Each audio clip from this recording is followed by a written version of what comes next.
Yeah. We in the G5 Hive, buzzing loud, we thrive. Underdogs rising up, taking shots, we alive. From the mountains to the coast, we gon' bring that fire. In the heart of college football, we the ones they admire. Yo, it's game day, stadium packed, feel that rush. From Boise to App State, man, we never hush. Rocking the colors, yeah, we bleed that pride. Cinderella stories, watch our dreams collide. Late nights, bright lights, we grind every play. Underrated talent, we gon' make them say, who's that team when we come to town? Representing for the schools that wear the crown. We in the G5 Hive, buzzing loud, we thrive. Underdogs rising up, taking shots, we alive. From the mountains to the coast, we gon' bring that fire. In the heart of college football, we the ones they admire.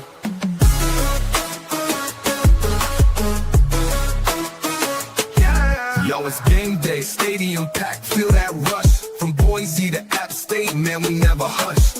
Rocking the colors, yeah, we bleed that pride. Cinderella stories, watch our dreams collide. Late nights, bright lights, we grind every play. Underrated talent, we gon' make them say, who's that team when we come to town? Representing for the schools that wear the crown.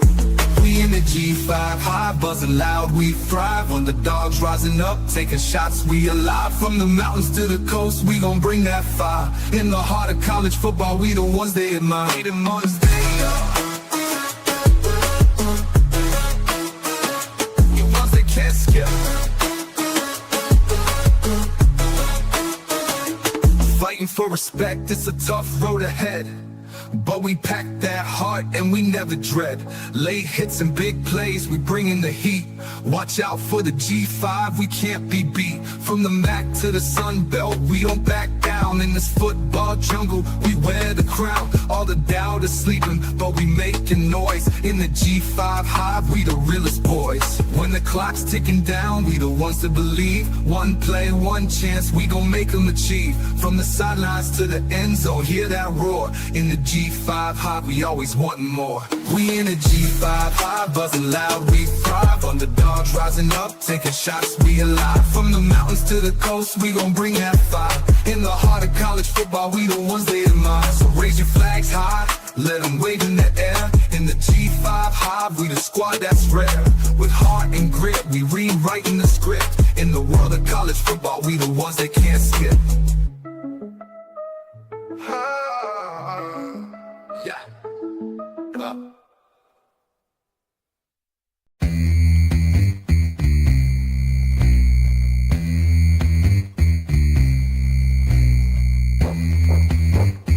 Here's Navarro on the run. Navarro's going to keep it. Navarro for 6! Touchdown, Bobcat! I feel I had a hard time staying in my own lane. Oh my goodness! Red Murdoch! Pick 6! Harvath inside the 30 to 20. Blake Harvath will score! And Mendoza takes a big hit. He never saw it coming. Trey White got in there. There's his man, Rucker. And nobody's going to catch him. Goodbye. Intercepted! Tom Reed skipper. Touchdown. Telly again, why not? A step forward and make it 2 for Telly. Quarterback keeper. Showing off the speed. Steps on the gas. Untouched. The G5 Hive. All G5, all the time.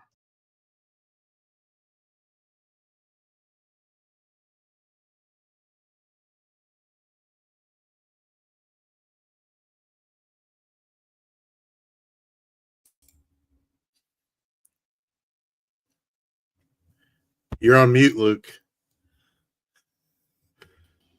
This whole intro just ruined. All right, try it again. Welcome to the G5 Hive, where we bring you the G5 college football coverage you love each and every week. I'm Luke. I'm joined by my co-host, Justice. If you're watching us on YouTube, please hit that like and subscribe button. And if you're watching us on X, please give us a follow, a like, and a retweet. And if you're listening to us in podcast form, please rate and review.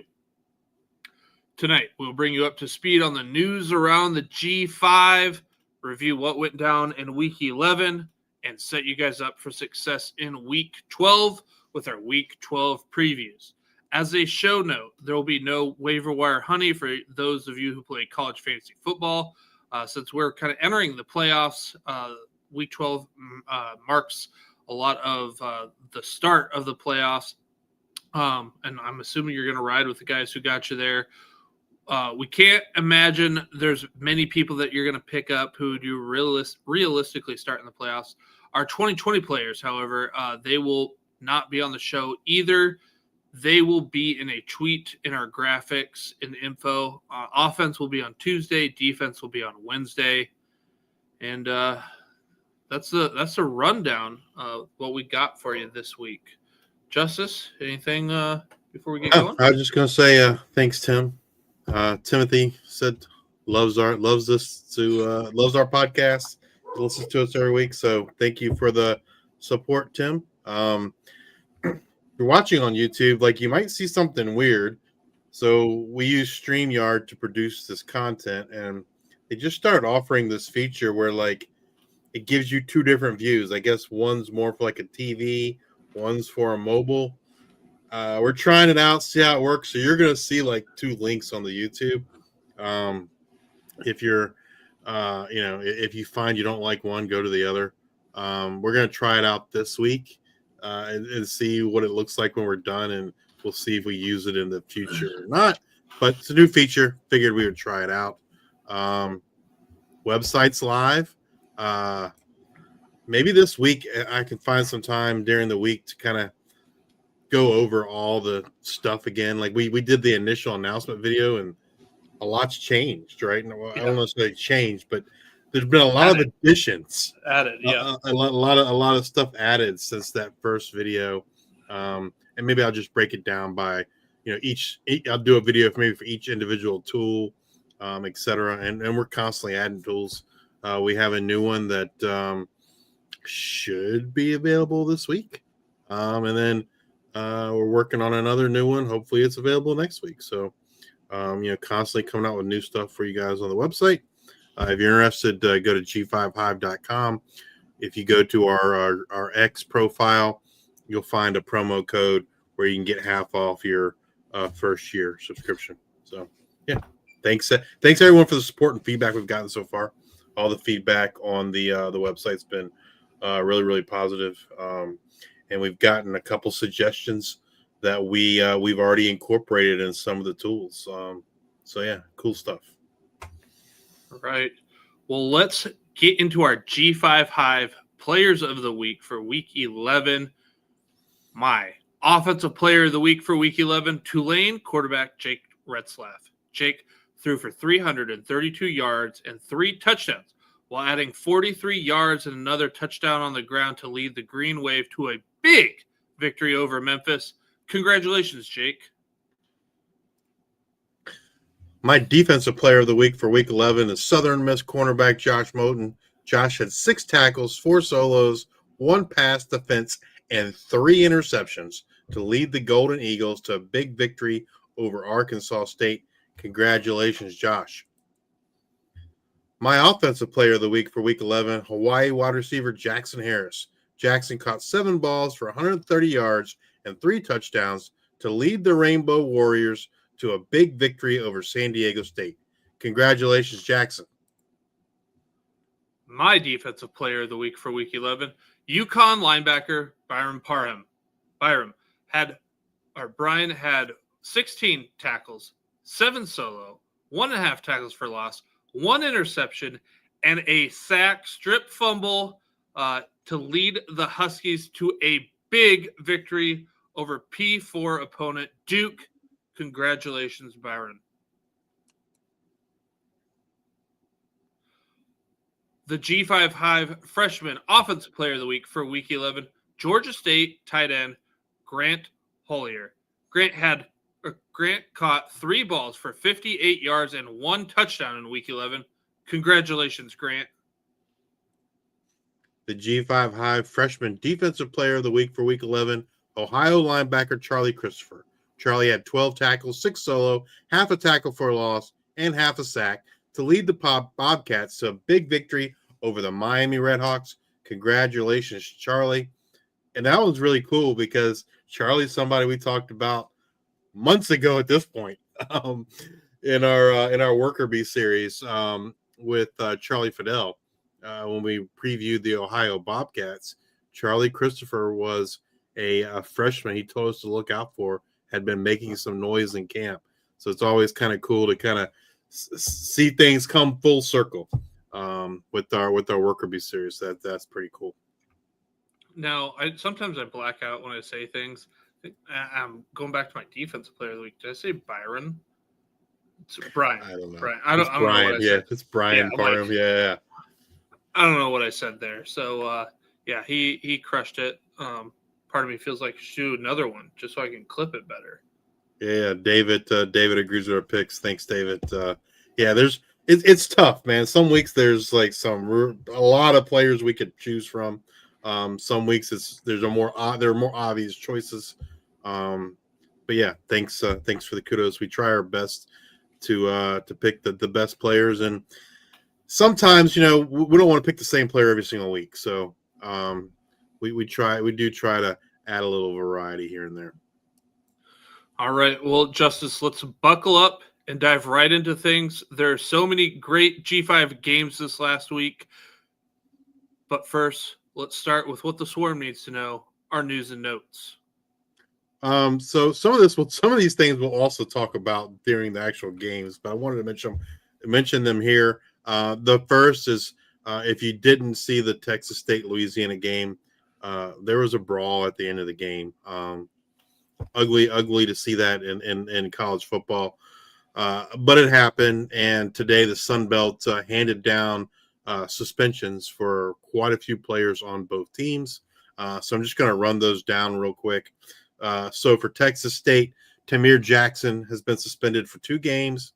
Probably, in my opinion, probably the biggest one for Texas State is this next, and that's cornerback Kamari Terrell. He's one of their top cornerbacks. He's been one of the top cornerbacks on all the G5 this year. He's suspended for 1 game. Justin DeLeon 1 game. Kyron Bordeaux 1 game. J.P. Dieter 1 game, and Devarick Woods 1 game. Going over to Louisiana, probably the one with the biggest impact for them is safety Tyree Skipper.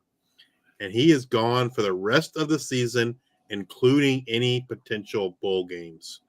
Other players suspended for Louisiana, you got Cortland Flowers, 1 game. Cody Jackson, 1 game. Khalif Edwards, 1 game. Colin Jacob, 1 game. Evan Stroman, 1 game. And D'Antonio LaSure, 1 game. I didn't see it. I've seen the aftermath.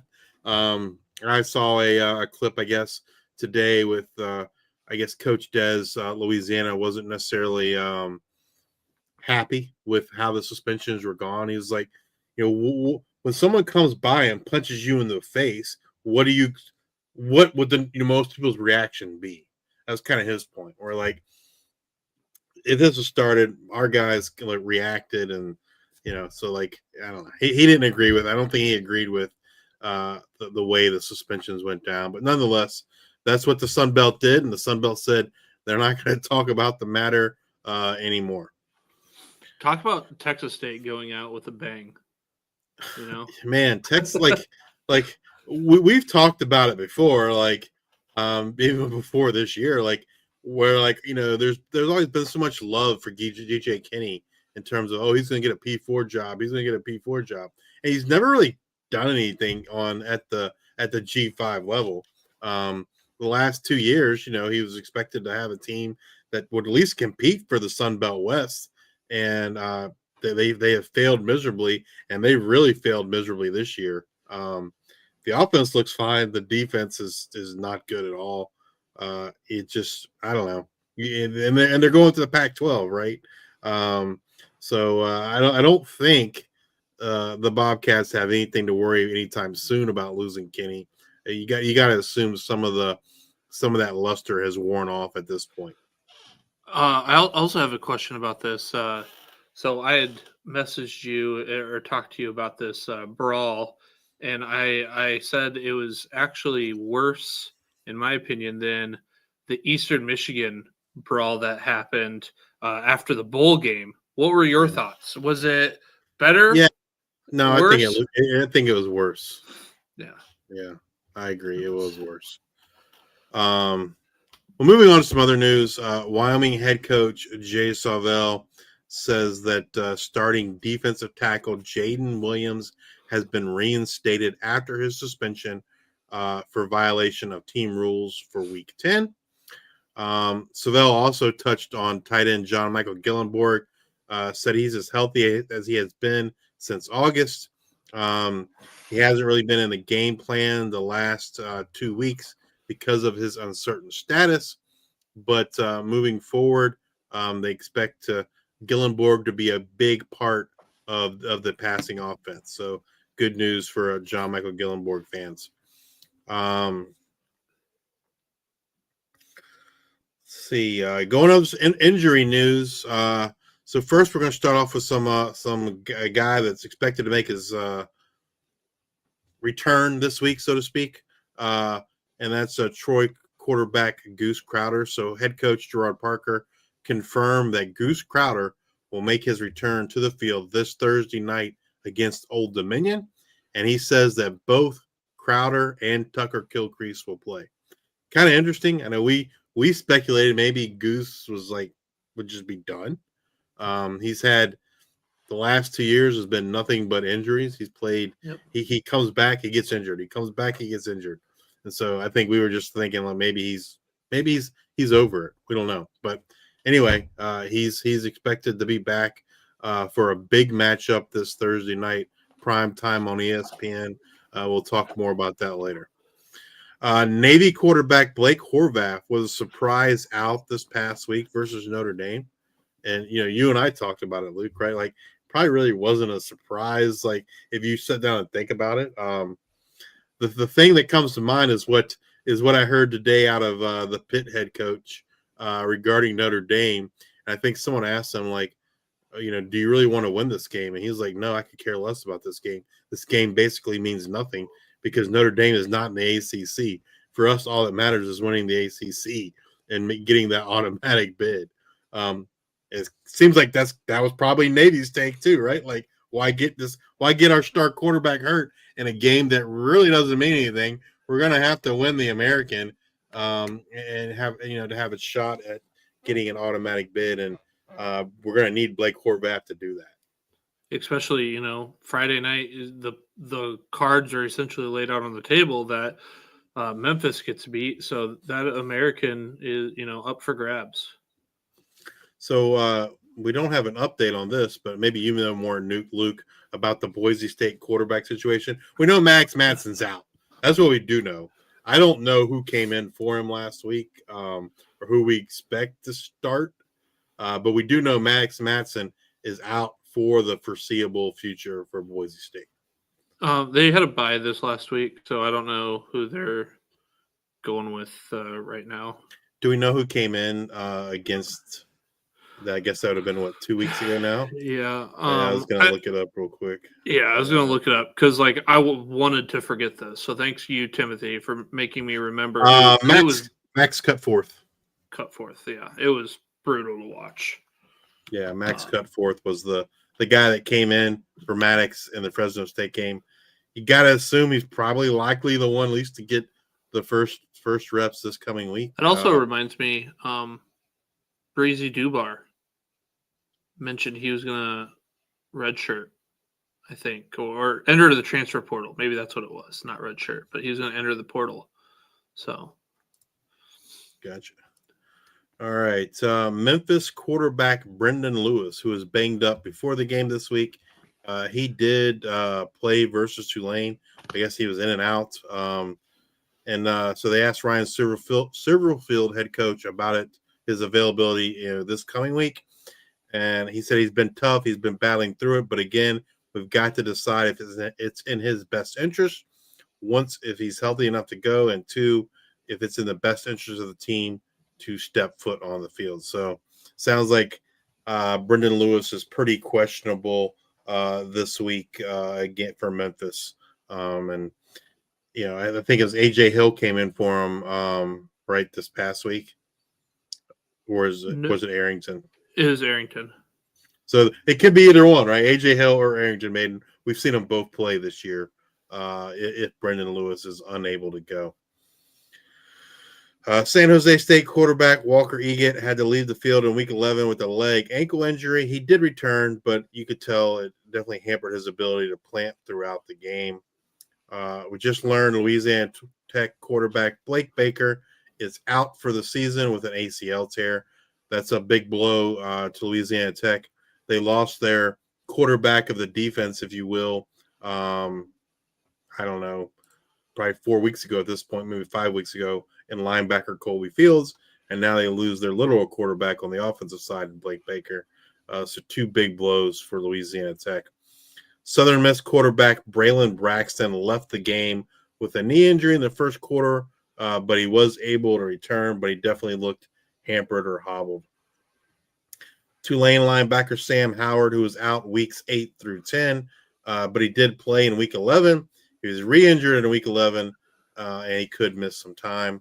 Rice running back Dalen Alexander did not play in Week 11. Rice does have a bye this week.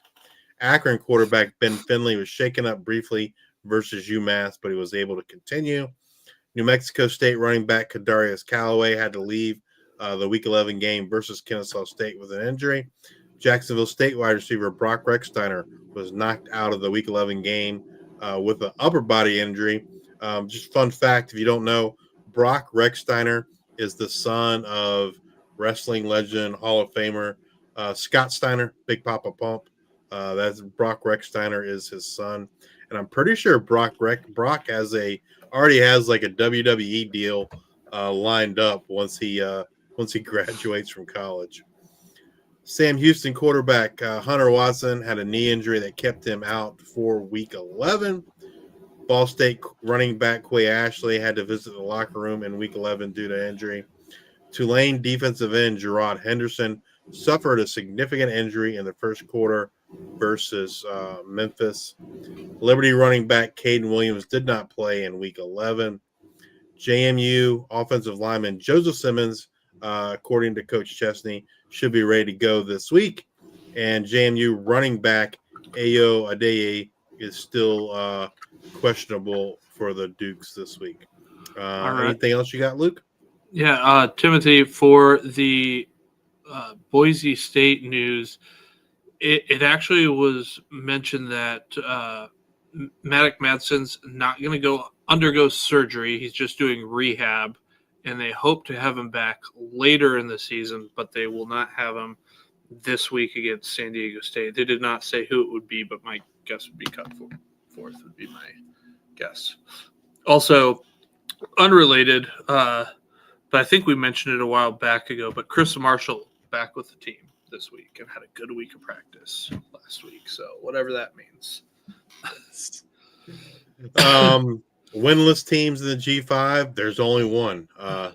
It's kind of, to me, it's kind of shocking. We'll talk about later that Sam Houston won the game without Hunter Watson, but Sam Houston beats Oregon State.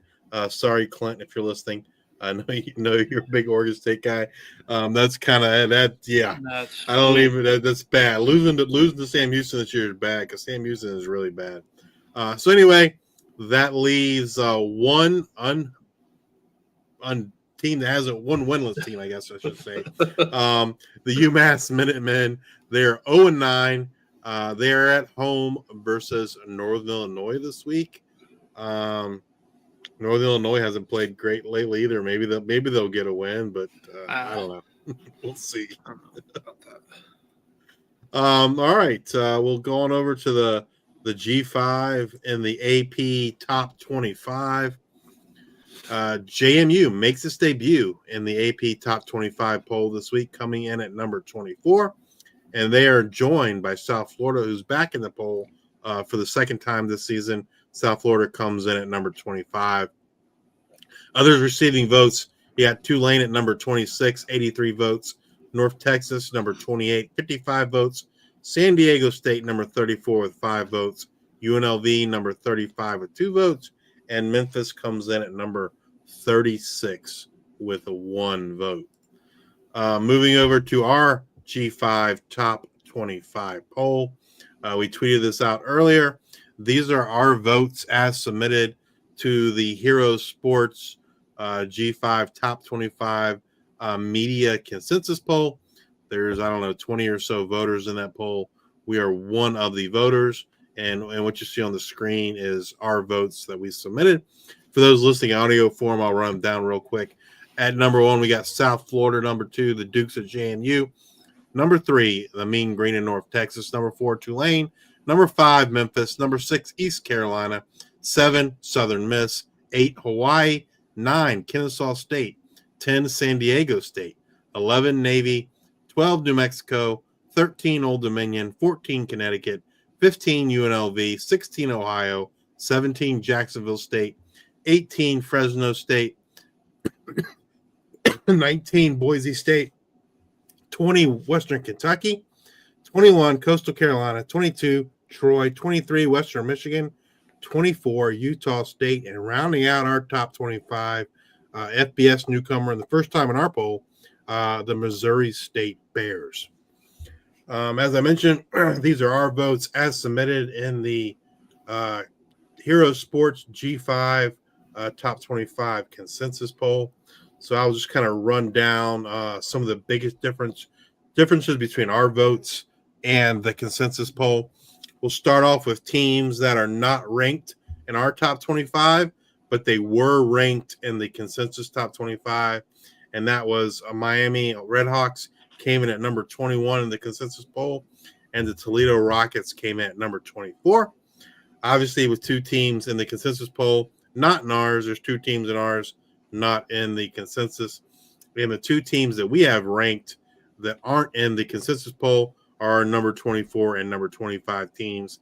That's Utah State and Missouri State.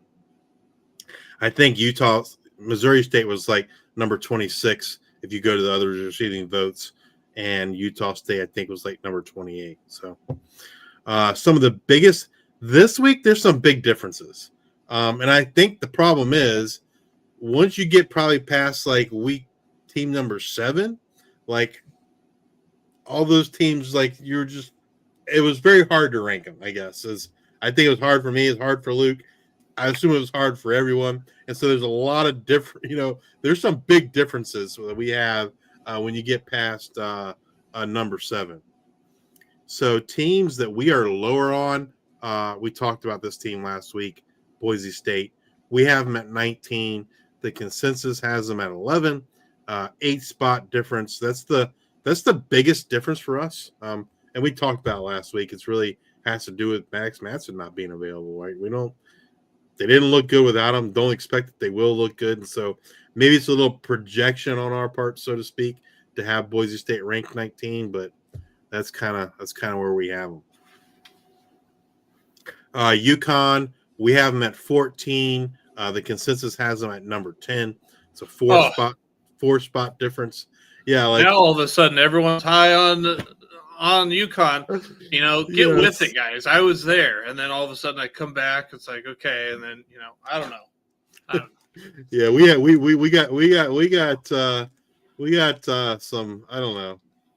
I don't want to say crapped on, but like we got some comments about us being so high on UConn, and now like everyone else is like caught up. They've caught up so much they passed us. If you want tomorrow's news today, come to the G5 Hive. Boise State will catch up. Western Kentucky, we have them at 20. The consensus has them at 16, and another 4-spot difference. We talked about this one last week too. They look better with Rodney Tisdale, so we'll see how that goes. If McIver's back this week, or they just continue to roll with Tisdale, because they do. The offense seems to function a lot better with Tisdale than it ever did with McIver, minus those first 2 games of the year. So teams that we are higher than, Hawaii, there's 4 teams that have a 5-spot difference. The first is Hawaii. We have them at number 8. The consensus has them at 13. Kennesaw State, we have them at 9. Consensus has them at 14. New Mexico, we have them at 12. The consensus has them at 17. And Old Dominion, we have them at 13. The consensus has them at 18. I don't know. Like I just feel like like we said, 8 to probably 16, you could kind of flip the order if you want, so to speak. And you can make an argument for any of those teams to be in any, I think, almost any order you like. It's really more personal preference. I think if I had to bucket them, I think like the 1 through 4, like on any given day, one could beat the other. Maybe even the 1 through 5. Yeah, 1 through 7. And then really like 11 or 12 through 17, I feel like could go anyway. And then it's probably 18, 19, and then it's like 20 through the rest of them. It's like any given Saturday. Yeah. Or Tuesday or Wednesday or Thursday or Friday, whatever day that they're playing. Yeah, I agree. Well, we got some big matchups this week. At least in our poll, number 13, Old Dominion plays number 22, Troy. Coastal and JMU will have a game coming up here soon. So yeah, lots of big matchups as we get close to the end of the season. Kind of see what happens. Yeah.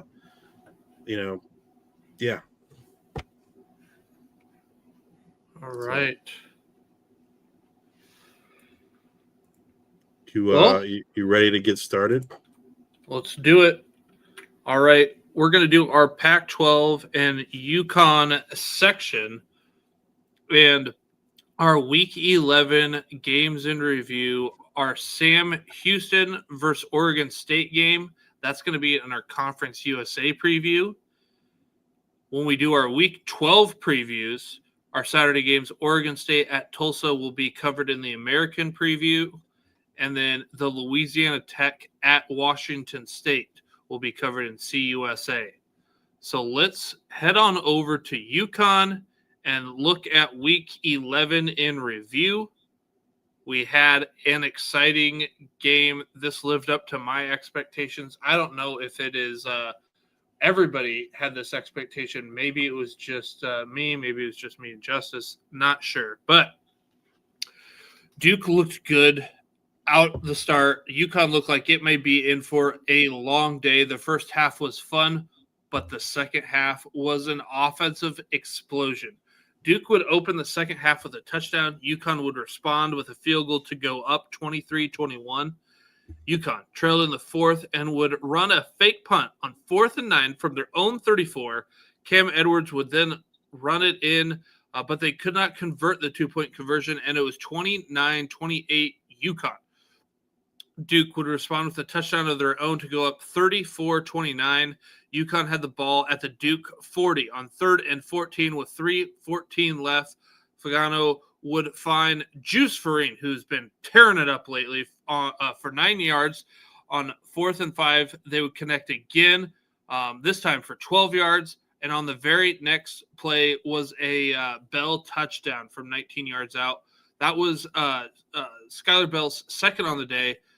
Watching this game, there was two things that it made me think of. One was a few years back when it was like St. Louis or the Los Angeles Rams versus the Chiefs. When it was like those two offensive juggernauts going after, and it was just so much fun to watch. That's what this second half reminded me of. And then just the connection that Skylar Bell and Joe Fagano have just reminds me of like Jamar Chase, Joe Burrow when they're at LSU. Just like they just seem to know where everyone's going to be at the same time. It's just a great connection out there. It was fun to watch. Anyways, Duke would be driving as time is running out. It was 2nd and 10 from the UConn 39. They're down 3. And then my defensive player of the week, Brian Parham, sack, strip, Darian Mensah for a 19-yard loss. UConn would recover with 18 seconds left in the game. UConn wins this one 37-34.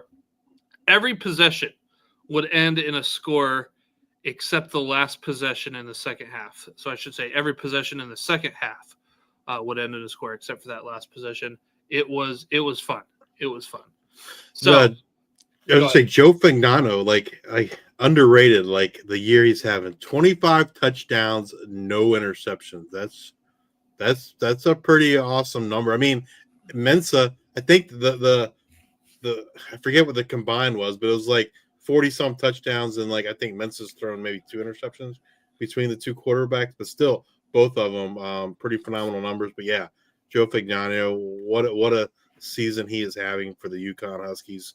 Not many people have been talking about it, but man, it's been pretty incredible. I do want to remind you, Justice, back in the day, not back in the day, but back in the preseason, we had somebody on from Hero Sports, Colton, and Yeah. I brought up UConn. I was high on UConn. I mean, I threw it out there, but I mean, I was like, this season has even exceeded my expectations of UConn this year. Yeah, the problem with UConn is like in terms of like college football playoffs is they'd have to get ranked really, really high because they're not a conference. They can't be a conference champion. And so that kind of that really makes it extremely difficult for them to make the college football playoffs. But nonetheless, they are having a phenomenal season. So I don't think we talked about it last week, but I do want to talk about this week. UConn is bowl eligible. I think I missed them last week in all this shuffling of how we're doing the show. So they are bowl eligible. I'm not so sure Washington State and Oregon State will join them, but we'll see. Yep. All right. Our Week 12 preview game is Air Force at UConn. So that's going to get covered in the Mountain West preview. So if you want to hear the UConn Air Force, that will be then. So let's get right into our Conference USA, our Week 11 review. Saturday games. We had Missouri State at Liberty. The first half, it would be 10-0 Liberty. Third quarter would feature 6 possessions and 5 punts. However, Missouri State would be able to score on a 28-yard pass from Jacob Clark to Jamari Robinson as the Bears would cut the lead to 3. But then the fourth quarter had some fireworks. There were 7 possessions and 3 scoring drives. At this point, there had only been 3 scoring drives in the entire game. So while say 3 isn't a lot, it was a lot for this game. Grading on a curve here. Missouri State would score a touchdown to take a 4-point lead, but Ethan Vasco would respond with a 3-yard touchdown run of his own and put the Flames back up 17-14 with 8:10 to go. Missouri State would get the ball back later in the quarter with 1:21 left. Who do you lean on in this situation? It's got to be your leader of this team, Jacob Clark. He was 4 of 4 with a 22, 20, and 15-yard pass, and he capped off the drive with a 13-yard touchdown pass to Tristan Gardner to take a 21-17 lead with 27 seconds left. Missouri State wins 21-17. Great first year in the FBS and Conference USA for both Missouri State and Delaware. I think they both have exceeded my expectations for them this year. I thought they would be competitive. I thought both, from an offensive standpoint, I was more concerned about the defense. But man, they've both exceeded my expectations for sure.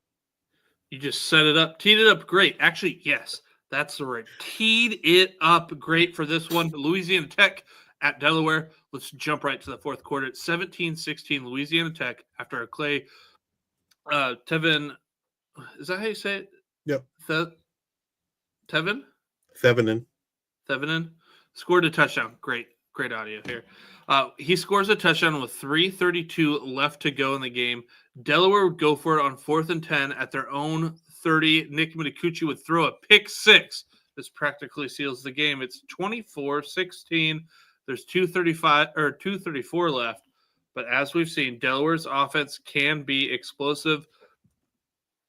They would march down the field, and Nick Mitakuchi would find Elijah Sessoms for a 3-yard touchdown pass. They would fail the 2-point try as Delaware's now down 24-22. Like I said, you got to kick it. You got to tee it up. You tee it up great. They try the onside kick, and they get it. Then Nate Reed hits a 51-yard field goal to win it for the Fighting Blue Hens, 25-24. That's pretty cool to see. I think Reed missed a game-winning field goal. I don't know. Earlier in the season. Yeah, like 2-3 weeks ago. So cool to see him get some redemption, if you will. And then we've got Florida International, Middle Tennessee. I'm always interested to see what FIU team shows up. Joe Pizanski is going to get the start for FIU. They don't have very high hopes. It's a back and forth contest through 3 quarters. It's 34-24 FIU after 3. Didn't see that one coming. Then at the end of the third, Middle Tennessee would try a fake punt at their own 29-yard, which was unsuccessful. FIU got 3 to start the fourth. So pretty down, not getting a touchdown kind of sucks there. But anyways, Middle Tennessee proceeds to throw an INT, and FIU would turn that into 6 as they would fail to get the 2-point try. Then Middle Tennessee turns the ball over on downs, and FIU scores 6 again. Doesn't get the 2-point conversion again. It's now 49-24 with 11:16 to go in the game, and FIU touchdown with 9:15 left seals the deal as they go up 56-24 and win it by the score of 56-30. Joe Pizanski had himself a day as he accounted for 5 touchdowns on the day. Not on my bingo card. Yeah, I mean, if you told me Joe Pizanski was starting, I'd be like, this is going to be an ugly, ugly game. Be interesting to see if there's a quarterback controversy brewing there for FIU. Who knows? Kewan Jenkins has been their starter all year. He's had an up and down season, just kind of like FIU has. So be interesting to see what happens moving forward. And Derek Mason did not get fired yet. But that just feels like, that's going to happen any day now.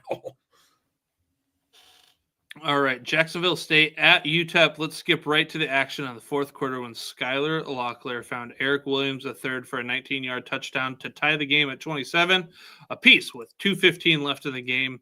And then Garrison Ripa would hit a 45-yard field goal with 1:26 left to put the Gamecocks up 3, 30-27. That's going to be the final. I think this game honestly came down to one big play for me. Caleb Nix picked off Locklear and returned it 93 yards to the house in the second quarter. It was 10-7 Jacksonville State. UTEP driving. They're about to score. It could be 14-10. It could be 10-10. Instead, that pick six makes it 17-7. Like I said, it came down to a last-second field goal. That was like just a pivotal part of that game. Yeah, UTEP has, I don't know, I'm surprised that the game was as close as it was, right? I would thought Jacksonville State would have beat them more handily. So this marks the second game. Like, I don't know if this makes sense, but like watching Jacksonville State run the ball, their numbers are huge.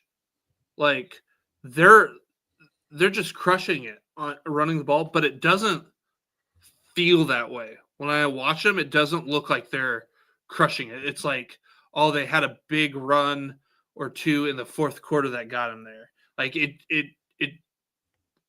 there's just this disconnect between like what the box score looks like and then what it feels like in the game, if that makes sense. Sure. And it's been like the last 2 weeks. I just don't know if something's going on with that offensive line or what. Just, I don't know. Something seems off. All right. Kennesaw State versus New Mexico State. This is a wild game.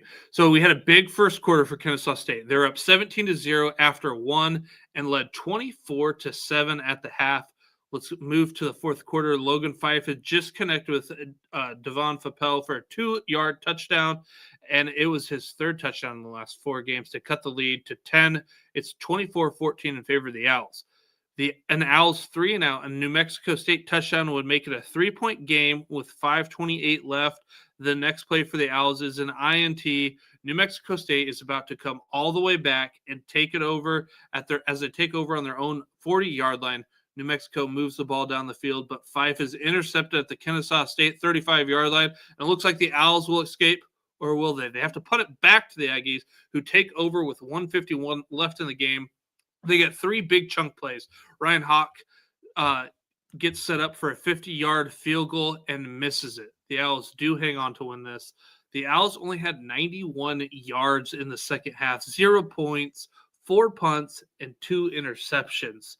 It was just like you watch it, and it was one of those games where I watched at the beginning. I was like, oh, boy, like this is it's going to be get out of ugly. hand. And then I look at halftime. I'm like, all right, you're not really putting up any points. And then I check back later. I'm like, oh, okay, we have ourselves a game. And then I watched, a majority of that second half. I was just like, Yeah, reminds me of a lot of JMU games, like where there's so many second half adjustments by JMU where the opponent can't do anything and the JMU offense goes nuts. It's kind of sounds like what happened here, right? The New Mexico State defense kind of shuts Kennesaw State down, and Mexico State offense goes to their version of going nuts. Can't quite get it done, but yeah. I'm excited about Odom as he progresses. Like, he's going to be fun to watch. All right. Sam Houston, Oregon State. All right. I mean, I don't even know how to go about this. Like, what I didn't have on my bingo card was this game. Sam Houston had 8 first downs and was outgained 474 yards to 151 in total yards. Special teams is the difference. Sam Houston took the opening kickoff of the second half back for a touchdown to make it 17-14 in favor of Oregon State. Then a blocked punt by Brody Henderson would return for a touchdown, and the Bearcats are up 21-17. Oregon State would go for it on 4th and 3 from the Sam Houston 10 with just 4 minutes left, but they would not be able to convert. Then it was just a game of hot potato as the drives would go. Sam Houston punt, Oregon State interception, Sam Houston interception, Oregon State turnover on downs. It's Sam Houston's first one of the season. Like I said, that one, ugly. Yeah. Like, how do you lose a game when you outgain a team like, 4-1, 3-1? Like, that's just like, oh my God, that's so bad, so bad. Sorry, Clint, if you're listening or watching. Man, like, hopefully better days are ahead for the Beavers. All right, bowl eligibility for CUSA. You changed my graphic, Justice. I put an asterisk. So we got Jacksonville State and Missouri State get added to the list. We already had Kennesaw State and Western Kentucky. If you're looking at the graphics right now, Justice has an asterisk by the Missouri State. I had a transparency where you could kind of see them. It was like they were like a ghost of their logo because they can't actually make it. Well, they can, but it's not likely. Unless there are not enough 6-win teams, then they can be invited.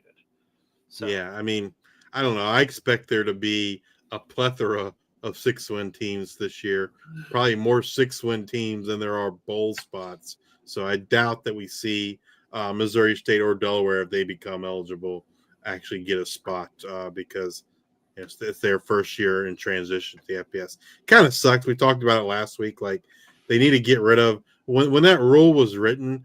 I think someone said like the cost to move up to FBS was like $5,000. And the concern and the reason why the rule came about was the concern was that when teams knew they were going to have a good year, they would pay the $5,000 to move up just to drop back down the following year. But it's not $5,000 anymore. It's $5 million. So no one's playing the game of moving up and dropping down on a year-to-year basis based on a good or bad roster. So I don't know. I think if you play a full FBS schedule, you play a full conference schedule, you should be bowl eligible year one. Hopefully the NCAA will change that at some point in the future. All right. Well, let's take a look at our Week 12 preview. All Saturday games. We've got UTEP at Missouri State, 3 p.m. Eastern kickoff. Missouri State favored by 4.5. Over/under set 49.5. By the way both teams are playing, I think I would take the over 49.5. Yeah, I agree. UTEP offense is playing a lot better with Skylar Locklear. They got a couple of good young wide receivers there, and Wadami Davis. Kenny Odom's been kind of their go-to guy, and Jacob Clark, man, Shamari Lawrence for the Bears. But Jacob Clark has been as advertised for Missouri State in their first year. And I think the defense for Missouri State's played better, at least better than I expected in year one in the FBS. I think it's going to be a fun game, competitive game. on paper, people might say, "Oh, this is not a game I want to watch." But I think at the end of the day, you're gonna look back and say it is, it could be somewhat of an offensive explosion, exciting game, and definitely one to tune into on Sunday. I almost want to take UTEP getting the 4.5 points, but I think the smart play is to take the over 49.5. All right, let's move to Middle Tennessee at Western Kentucky, 3:30 p.m. Eastern. We've got Western Kentucky favored by 13.5, over under set at 55.5. 13.5, a big number, but I think if Tisdale's the starter, I like it. Yeah, I think I'm going to take. I think I would lay the points with Western Kentucky, but I don't feel great about it. Yeah, I don't know what I mean. Middle Tennessee can get out of their own way right now. They got Jaquel Middlebrook, and Jaquel Middlebrook is good. He is really good. We talk about it every week. Like, they just need to get the ball in his hands every play. Like, whether they're going to throw the ball to him, run it, he's going to run it, whatever. He is clearly the best player on their offense. Nick Vadiata had a rough week last week. You got to imagine they're going to stick with them. But I don't know. I know this, you think about this in NFL, right? Like, will the head coach play the rookie just to kind of try and save his job? I think for Mason, I think it's Vadiato gives him the best shot to win, but would he make a change to a Roman Gagliano? Just for he did get some playing time last week, right? So I was wondering, do you think they'll make a change? I don't know. I don't think so. No, I don't think so. I think Derek Mason's a dead man walking, so to speak. He's going to be gone at some point. My guess is they're waiting to the end of the year, unless they're I don't know their financial situation. Maybe the financial situation is not bad. They can't afford a buyout. I don't really know, but yeah, I fully expect Derek Mason to not be the coach of the Blue Raiders heading into 2026. So yeah, give me Western Kentucky laying the 13.5 points. All right, and then we've got a G5 versus P4 game here. New Mexico State at Tennessee. I have number 21 here. ESPN says 25, but I know that's not true with JMU and yeah, that's not USF, right. So I have no idea where they got well that might be. You know what that might be? That might be the college football playoff ranking from which would have been from last week, right? Because gotcha. I don't think the new show doesn't come out until Tuesday night. That's probably what that is. Anyways, New Mexico State at number 21, Tennessee. This one over under set at 61.5. Tennessee favored by 40.5. 40.5. Big number. It is, but I mean, if you had to bet something, that's what I'm going to take. But I think I don't know. I always avoid games like this because you don't know. Tennessee could take their starters out at halftime and rest them for the rest of SEC play. I do feel comfortable saying though, New Mexico State will not win this one. Yeah, absolutely. All right, Liberty at FIU, 5 p.m. Eastern. Liberty favored by 2.5, over under set at 52.5. This is the week. I never know what to do with FIU, but I'm going to say I'm going to take FIU in the points at home and dogs by 2.5 points. Give me FIU and the points. I think I'm going to be opposite. I think I'd take Liberty. Liberty laying the 2.5. You think they've got that run game figured out? I think with Evan Dickens, man, they need to feed Evan Dickens. He's had 2 great weeks in a row. They are typically a really good running team. They just haven't really figured it out this year, and with the exception until recently, the last 2 weeks. Yeah, so I think Evan Dickens will have another big game for the Flames and lead them to victory. All right. Then a game that I'm kind of excited about. Low-key, really excited. Delaware at Sam Houston. 7 p.m. Eastern. Delaware is looking to become bowl eligible. let's see here. Delaware favored by 9.5 points. Over under set at 56.5. I am tempted to take Sam Houston and the points.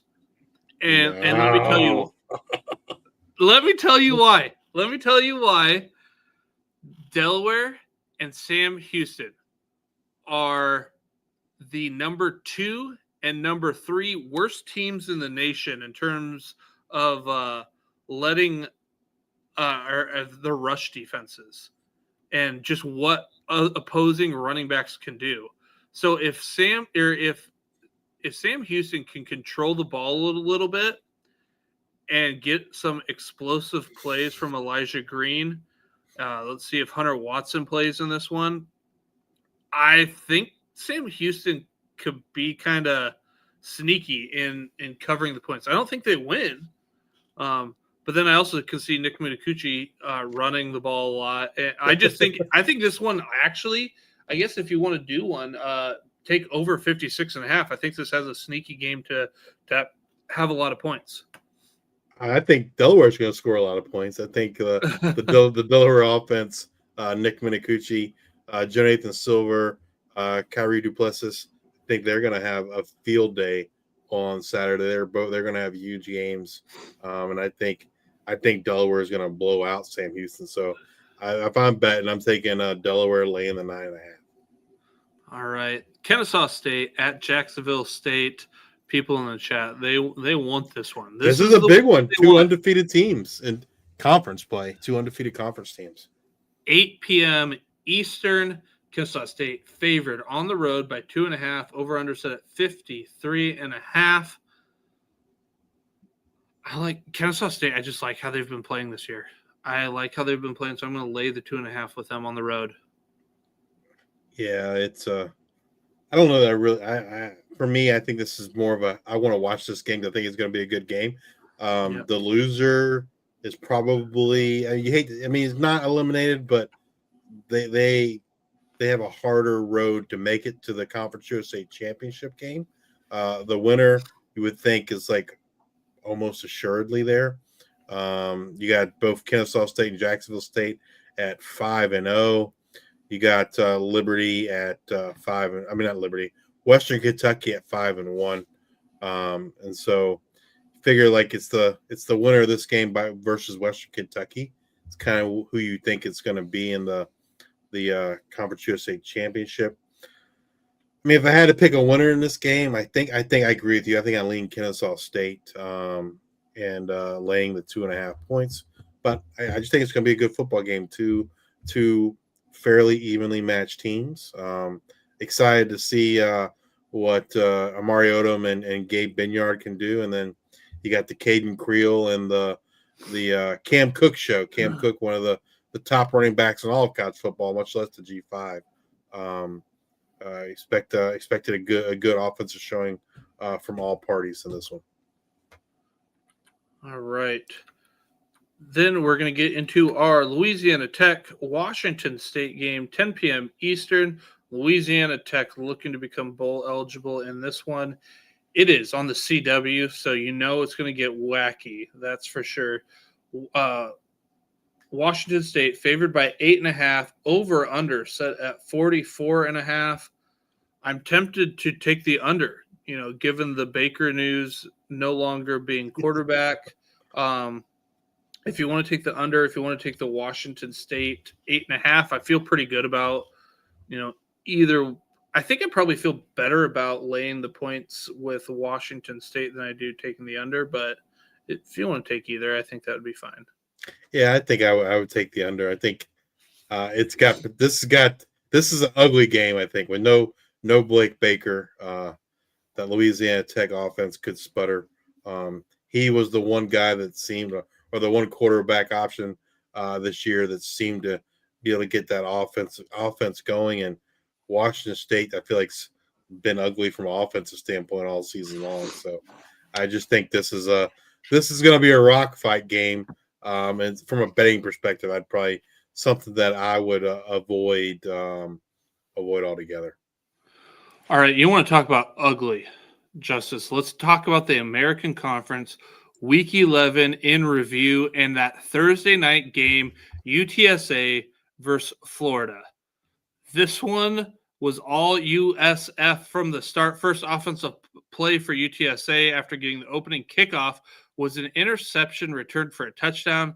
Then they move the ball down the field, but a sack fumble that gets returned for 6. Just kind of a wild play. I don't know, maybe it could have been an interception instead of a fumble. I don't know, because I don't think the ball ever hit the ground. Then Byron Brown didn't even attempt his first pass attempt until the 13:46 mark of the second quarter. South Florida had 5 offensive possessions in the first half and scored on each one. They were all touchdowns except for the last one. That was a field goal. I'm pretty sure they just said, hey, we got to have some sort of special teams play. Let's kick a field goal here and go into half, with some special team notes. They had 2 defensive touchdowns, and it was 45-10 South Florida at half. The starters were pulled after 3 quarters, and the Bulls roll in this one 55-23. Byron Brown was 14 of 15 for 239 yards and 2 touchdowns, adding 109 yards and 1 touchdown on the ground. He is the first quarterback in FBS or NFL in over 30 years to record 200-plus passing yards, 80-plus rushing yards, and a touchdown in 5 straight games. I just thought that was an interesting fact. So, Yeah, and Alex Golich, hot name in the P4 for all these vacancies that we're seeing, and you gotta imagine, like, if Golich goes, he's probably taking Byron Brown with him. You would think. So, yeah, great season by USF. UTSA, man, like, I'm not surprised by like the defense being bad. Like, we expected that, but like here, we thought the offense, we saw the offense play phenomenal a week ago against Tulane, and then they go back to the dud that we've seen all year from that UTSA offense, just not living up to expectations. In the American, we thought they would be a high flying, high powered offense, and they weren't early on. It was all the Robert Henry show, and now teams are stopping Robert Henry, and they can't for whatever reason they can't seem to get this passing game going, with the exception of the Tulane game last week. It's just really weird. Well, you want to talk about Tulane? Friday, we had Tulane at number 22, Memphis. Memphis was awful on defense in the first half. Jake Retzlaff went 14 of 15 for 248 and 3 touchdowns before the first half was even over. Brandon Lewis started for Memphis, and he played through an ankle injury. He would not be able to finish this game. Lewis was sacked 6 times and didn't have his usual mobility because of the injury. I do want to note that he had a career-high 317 yards before exiting the game in the fourth quarter. The Tigers rushed for 122 non-sack yards. But when you factor in those sack yards, it comes down to 67. Memphis never got into a rhythm in the running game due to the score. It was 35-17 after the first half and 38-17 after 3 quarters. I want to point out the 3 points scored in the third quarter. That was Memphis defense really had stepped up after a bad first half. Memphis is on a drive at the end of the third quarter that bleeds into the fourth quarter, nearly 7-minute drive that ended in a Frank Peasant 1-yard touchdown run and a 2-point conversion cut the lead to 38-25. Then a quick 3-and-out for Tulane and a 6-minute drive for Memphis that ended in another touchdown and an extra point would bring the Tigers within 6 points. Disaster for Tulane as they start their drive with 7:49 left. A false start followed by a 1-yard run and 2 incompletions forces Tulane to punt the ball back to Memphis with about 7 minutes to go. Lewis would get sacked on the first play and then throw an interception on the very next play. Again, penalties would haunt Tulane as they were called for holding on the second play of the drive. That put Tulane in a tough spot at 2nd and 17. Two incompletions would save time for Memphis as they would get the ball back with 4:59 left. However, Arrington Maiden is now in for Memphis, and Memphis is called for holding that sets Maiden and the Tigers up for a 1st and 20 However, Maiden made some nice throws and to move the Tigers down the field. It's now 4th and 3 from the Tulane 20 with 2 minutes to go. Memphis is down 38-32. Coming out of the 2-minute break, Memphis has a false start to make it 4th and 8. Then Maiden threw this nice ball to Barham, and it just seemed like he got his head turned around because it was on the outside. They're going down. It's on the left-hand side. Threw the ball on the outside, and it seemed like he kind of looked for the ball to be on the inside and then had to move his head out there. Went off of his fingertips, and Tulane would hold on to win by the final score of 38-32. To get that far into the game for Lewis and not be able to finish the last drive, like he must have been just in a world of hurt. And I think it would be hard to imagine that he's back this week, in my opinion. The one thing, like, and this is just more of a general observation, like I saw that 4th down play, and like you see it happen so often. I see Old Dominion do it a lot too. It's 4th and short, and they throw a bomb. And like as a fan, you're like, oh my God, like that's not what we need. Like that's not a high percentage play. When you're 4th and short, you want to see a high percentage play. Especially with a young quarterback who's been cold all game. Like, and that's what you do. Yeah. But like the throw was actually pretty good. Like that was a pretty damn good throw. Close to the wrong wall. One of them, either the receiver or the quarterback, somebody was thinking the wrong shoulder. But man, like you just, like you said, especially like a young quarterback, you would like to see like a much easier throw on a big play like that, 4th down. And it wasn't like it was, the time was running out. Like they had the time where, to complete a 1st down. Yeah, obviously you understand it. There's, seconds left in the game, you got to throw the bomb, but like that just wasn't the case. And I don't know. I don't understand why teams do it. My guess is that they're trying to play the odds of the defense. Think that that's what's going to happen. That they're only going short and they won't cover as well deep, I guess, is what the head coaches are thinking. But man, like I feel like as a fan, it's super frustrating when that does happen. All right, let's move to our Saturday games. We have Temple at Army. This game was about time of possession. Army held the ball for nearly 40 minutes.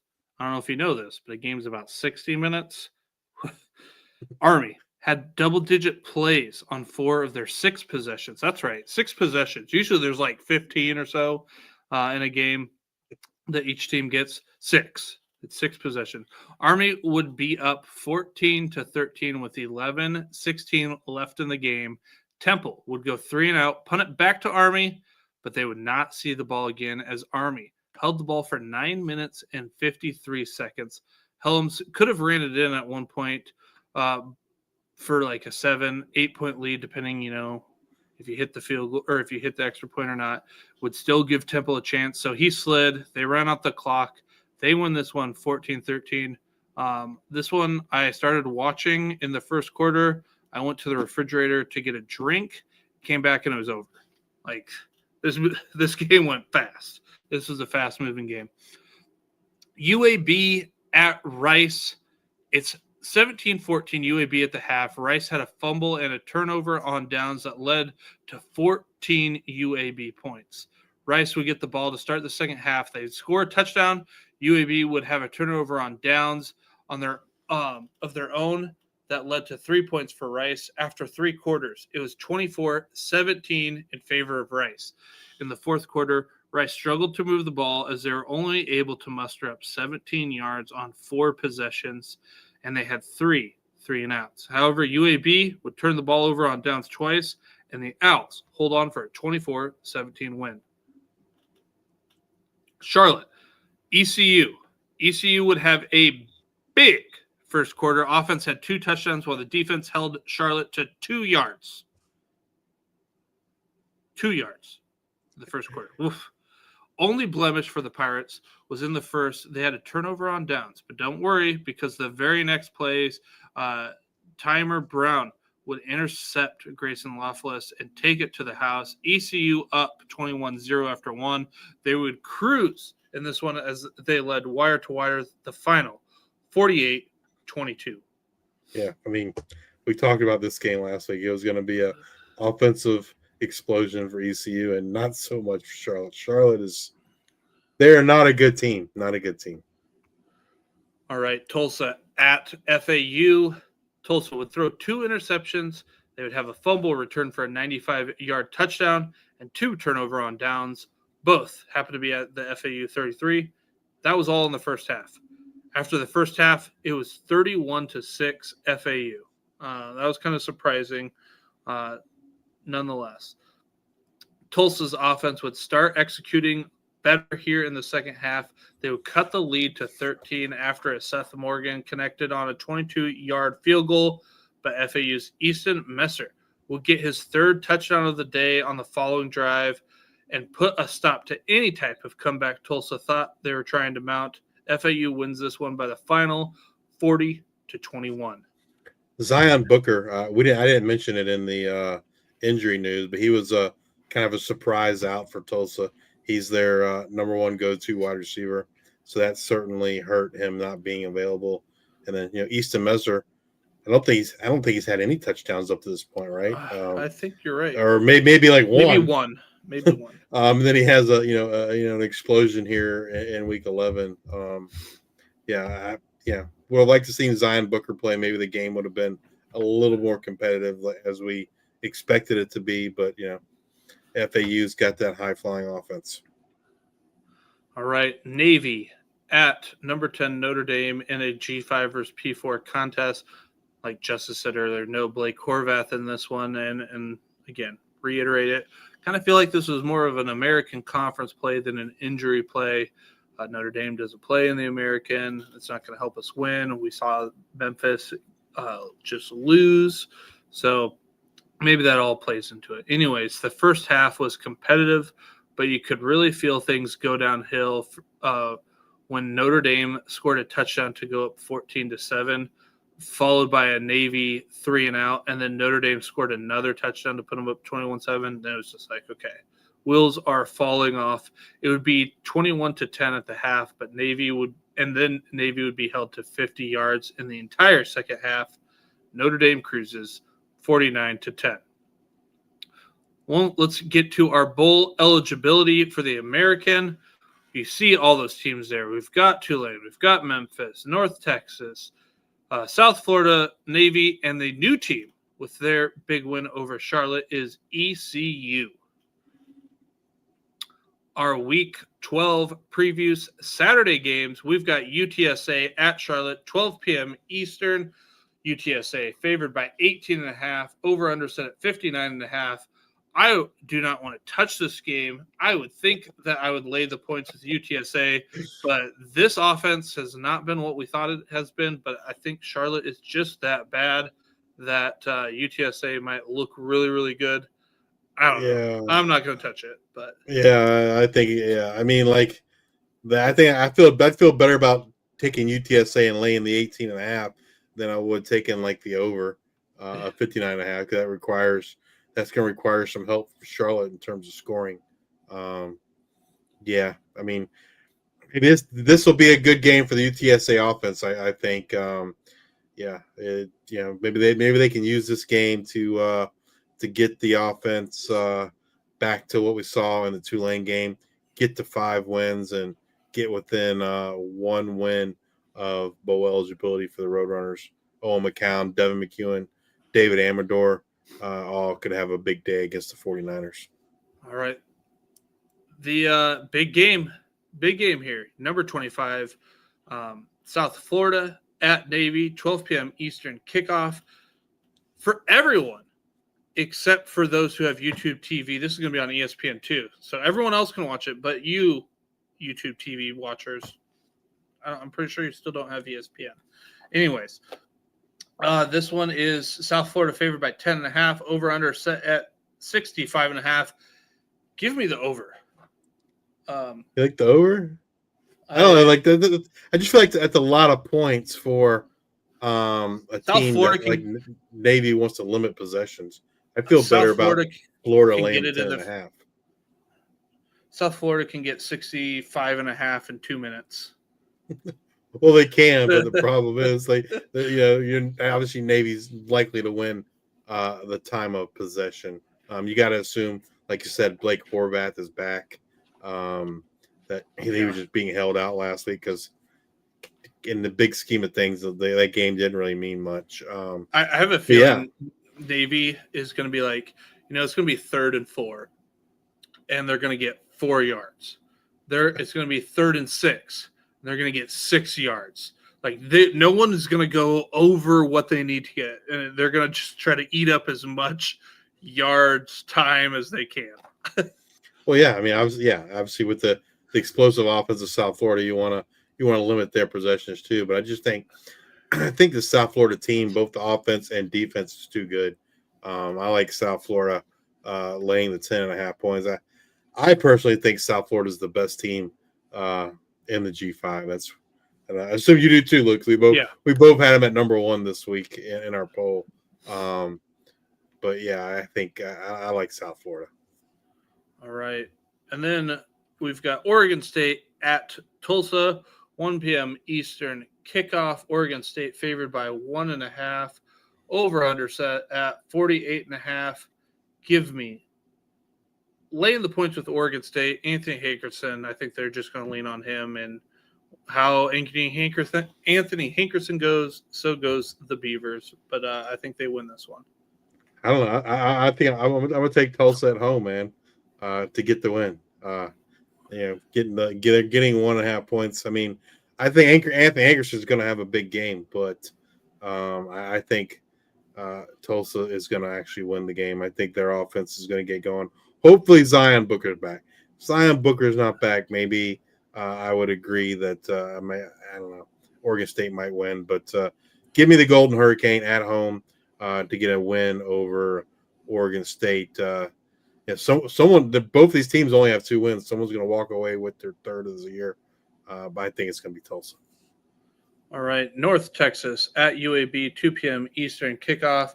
North Texas favored by 18.5. Over under set at 69.5. I'm going to lay the points with North Texas. I think they beat the brakes off of UAB in this one. Yeah, I agree with you. And I don't know that we can see this game go any direction, right? We can see Drew Mestermaker have a field day. We can see him just say, "Hey, Drew, take a back seat, buddy. We're going to let Caleb Hawkins in the running game do the work today." I think it wouldn't shock me either way. 2 weeks ago, we saw Drew Mestermaker throw for 607 yards. And 608. Don't cut the guy short. And then the following week, we see, Caleb Hawkins go absolutely nuts. I think with 175 yards rushing. So they can beat you in a myriad of ways. It'll be interesting to see what they choose to do this week. And I think either way they go, it's going to be lots of points for the Mean Green against the Blazers. So yeah, I agree with you. Give me North Texas laying the 18.5 points. All right, a fun one. Memphis at ECU, 4 p.m. Eastern kickoff. ECU favored by 2.5 points. Over under set at 59.5. That line makes me think that Brendan Lewis isn't going to play in this one. Absolutely. Again, he was unable to finish that game. And again, probably going to be really hurt to not finish out that game given the circumstances and what was on the line. So I'm going to take ECU in this one. Yeah, I agree. I think that line tells you that. And even if, let's say, Brendan Lewis does play, he's obviously hobbled. And that East Carolina defense has played really, really good all year. That hasn't been the problem for ECU when they've played some of the better teams. The problem has been the offense stepping up. But yeah, I think I'm going to assume no Brendan Lewis or a very hobbled Brendan Lewis. So I agree with you. Give me East Carolina at home, laying the 2.5 points. All right, and then to round out the American games, we've got Florida Atlantic at Tulane, 4 p.m. Eastern. Tulane favored by 17.5. Over under set at 63.5. I'm going to lay the points with Tulane. Again, this team has been kind of up and down lately. Yeah, it's like which Tulane team's going to show up? The one that looked terrible against UTSA 2 weeks ago, or the one that just beat Memphis, right? But Florida Atlantic just hasn't been very good all year. I expect Tulane to ride the momentum from last week into this week, and Tulane rolls. Yeah, I mean, from a betting perspective, I think I just avoid this game just because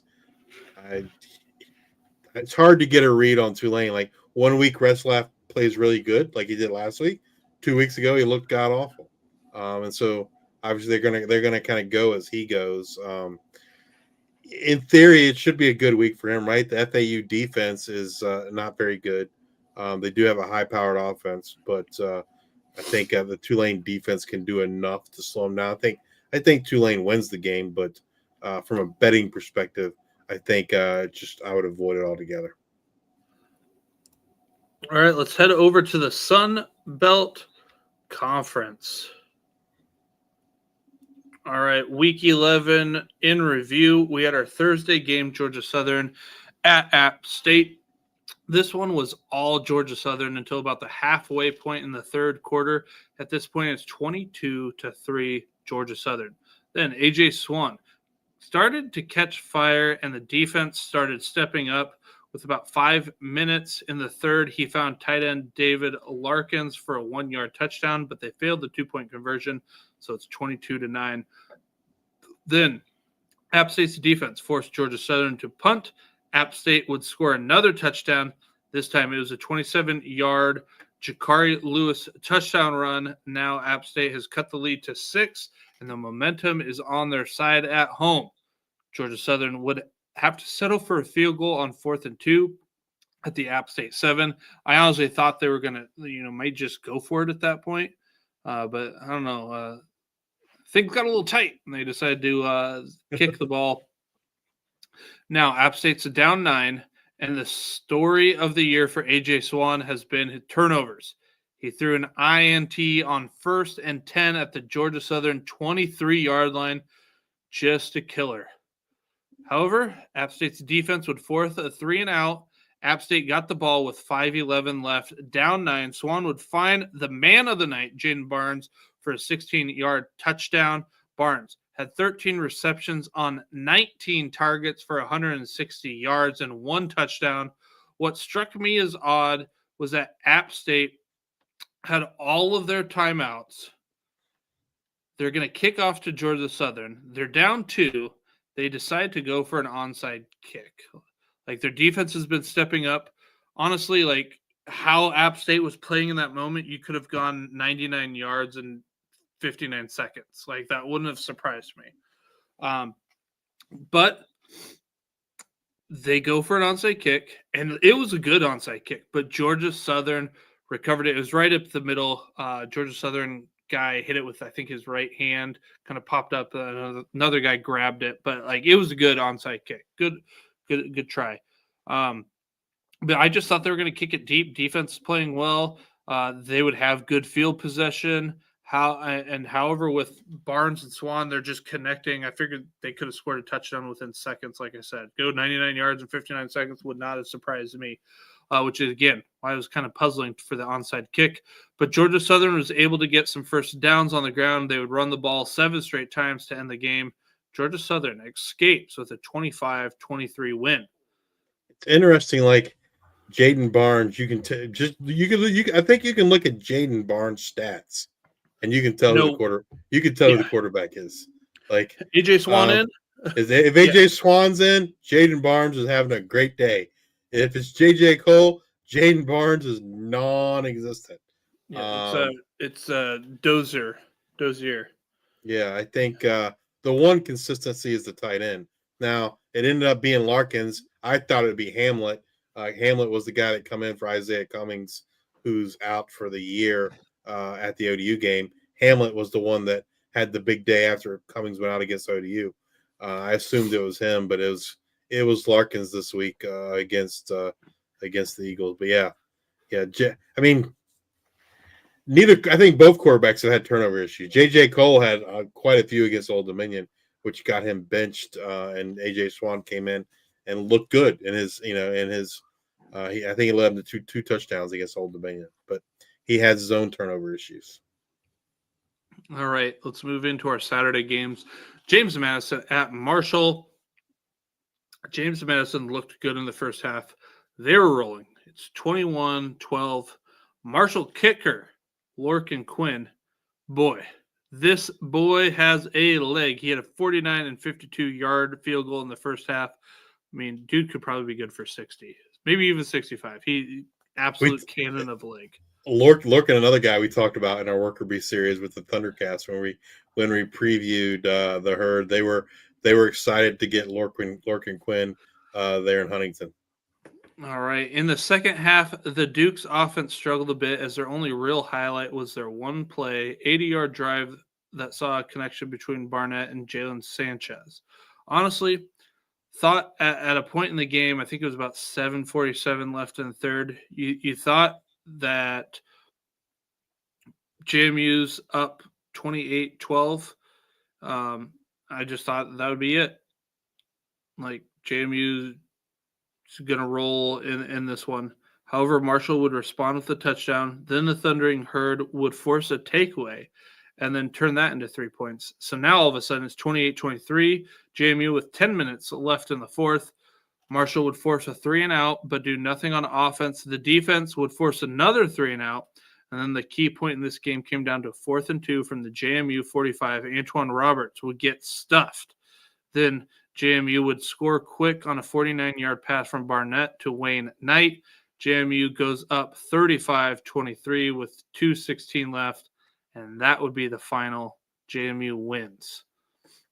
Yeah, I mean, it was the 75 game for Marshall, so I thought that would give them some, a little bit extra, and I think it did. But at the end of the day, the better team did win the game. As much as it pains me to say that. Southern Miss at Arkansas State. First offensive play was a pass from Raynor to Chauncey Cobb, who would fumble the ball, which I feel like has started to become more Cobb in here the last 2-3 weeks. Southern Miss would recover and score 3. Early in this one, Braylon Braxton ran for 16 yards right up the middle, about midfield, but he would land right on his right kneecap. It went straight into the turf. It looked hard. He started limping after it, but he would finish the drive. That honestly, they should have got a touchdown, but they ended up getting stopped on 4th down at the Arkansas State 5. He would miss a few series, but he would come back later in the first half. At this point in the time, he just finished the drive. It's 7-3 Arkansas State, but when he would return, it's 17-7. So they were able to do pretty well.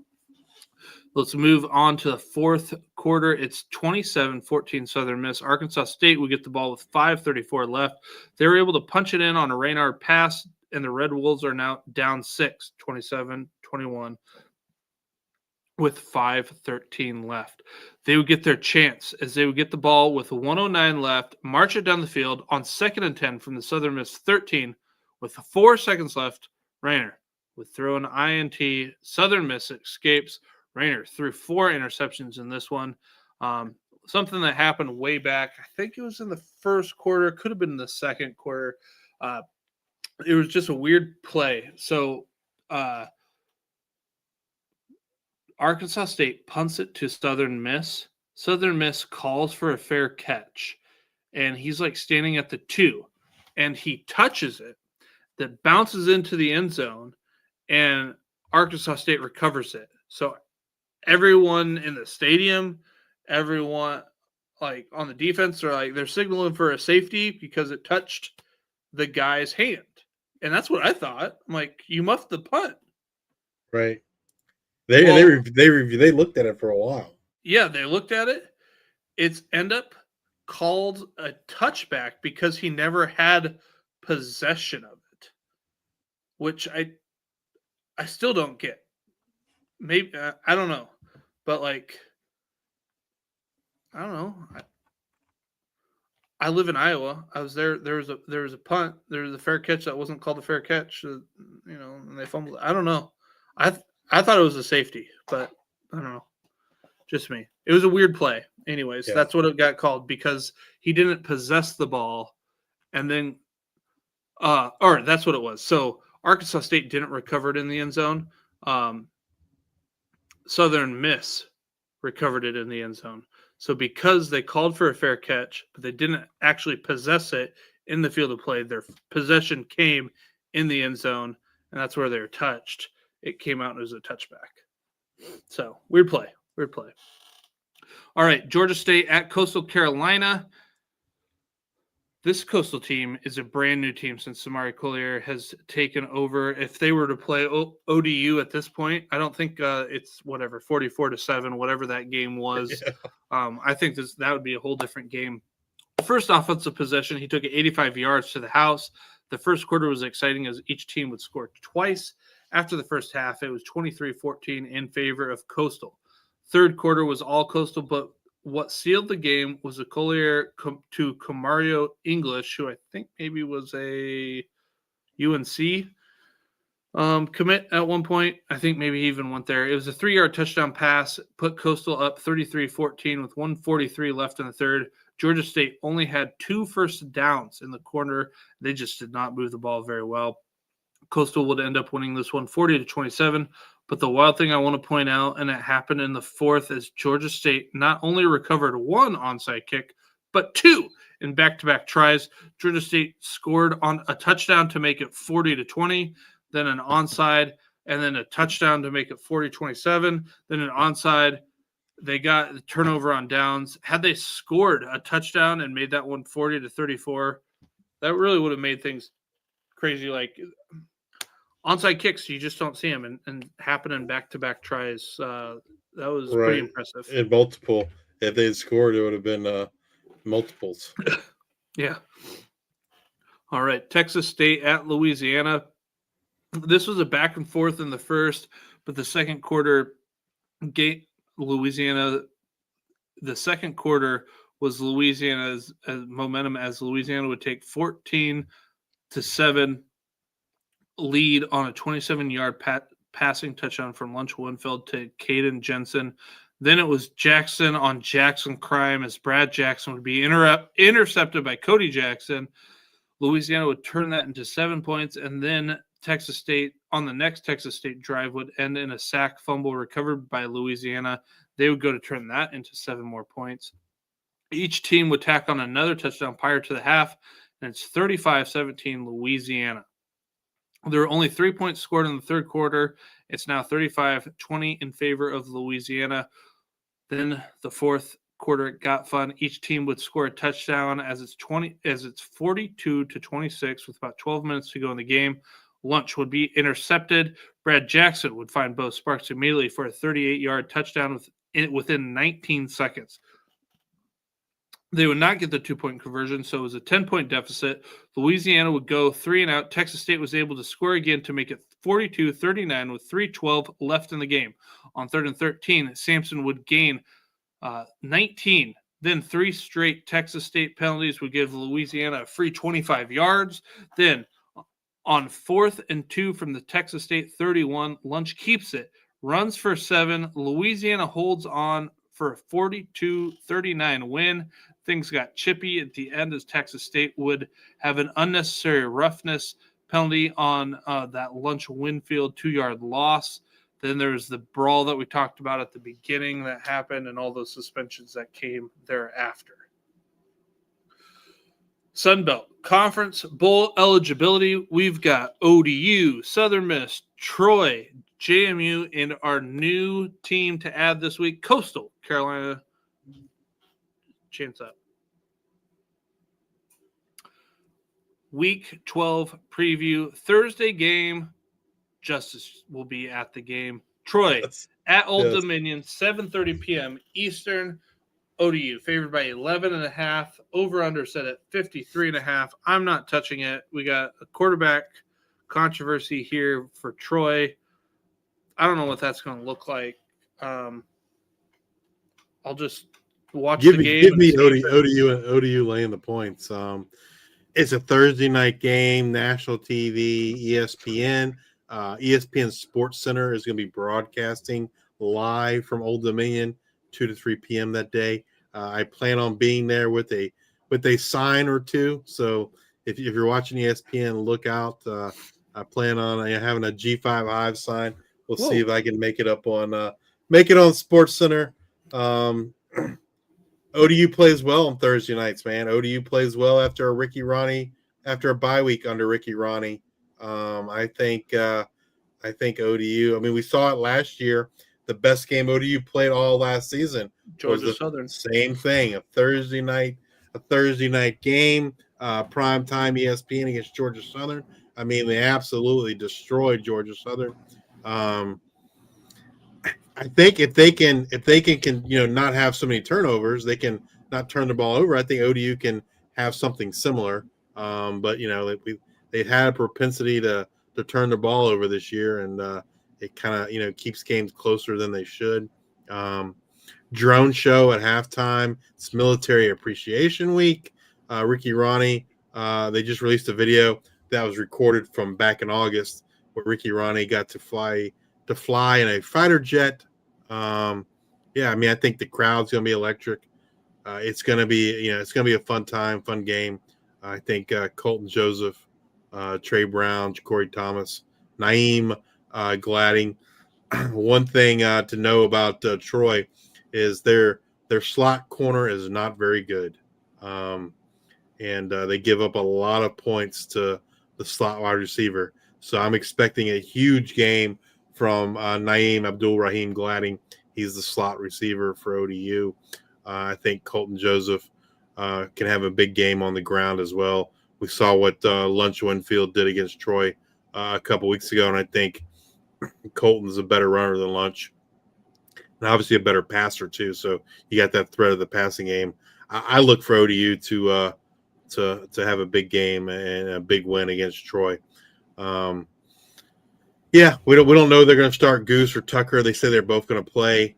It just feels like if Goose is the starter, he gets hit hard one time, maybe he goes back out. I don't know. But I'm looking forward to it. It should be a fun game, and hopefully ODU can get a W. And if ODU wins the game, it'll be the first time under Ricky Ronnie that they have had a winning season.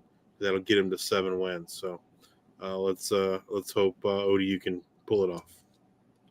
All right, Saturday games. Marshall at Georgia State, 2 p.m. Eastern. Marshall favored by 7.5 points. Over under set at 63.5. I'm going to lay the points with Marshall. Georgia State just hasn't been playing well. Yeah. So I'm going to take Marshall on the road. Yeah, I agree. Carlos Del Rio Wilson, Lacey should have DeMarcus Lacey should have big games for the Herd. Antoine Roberts, another one I think have a big game. And Georgia State looks better with Cameron Brown, man, but they got bigger problems just a quarterback.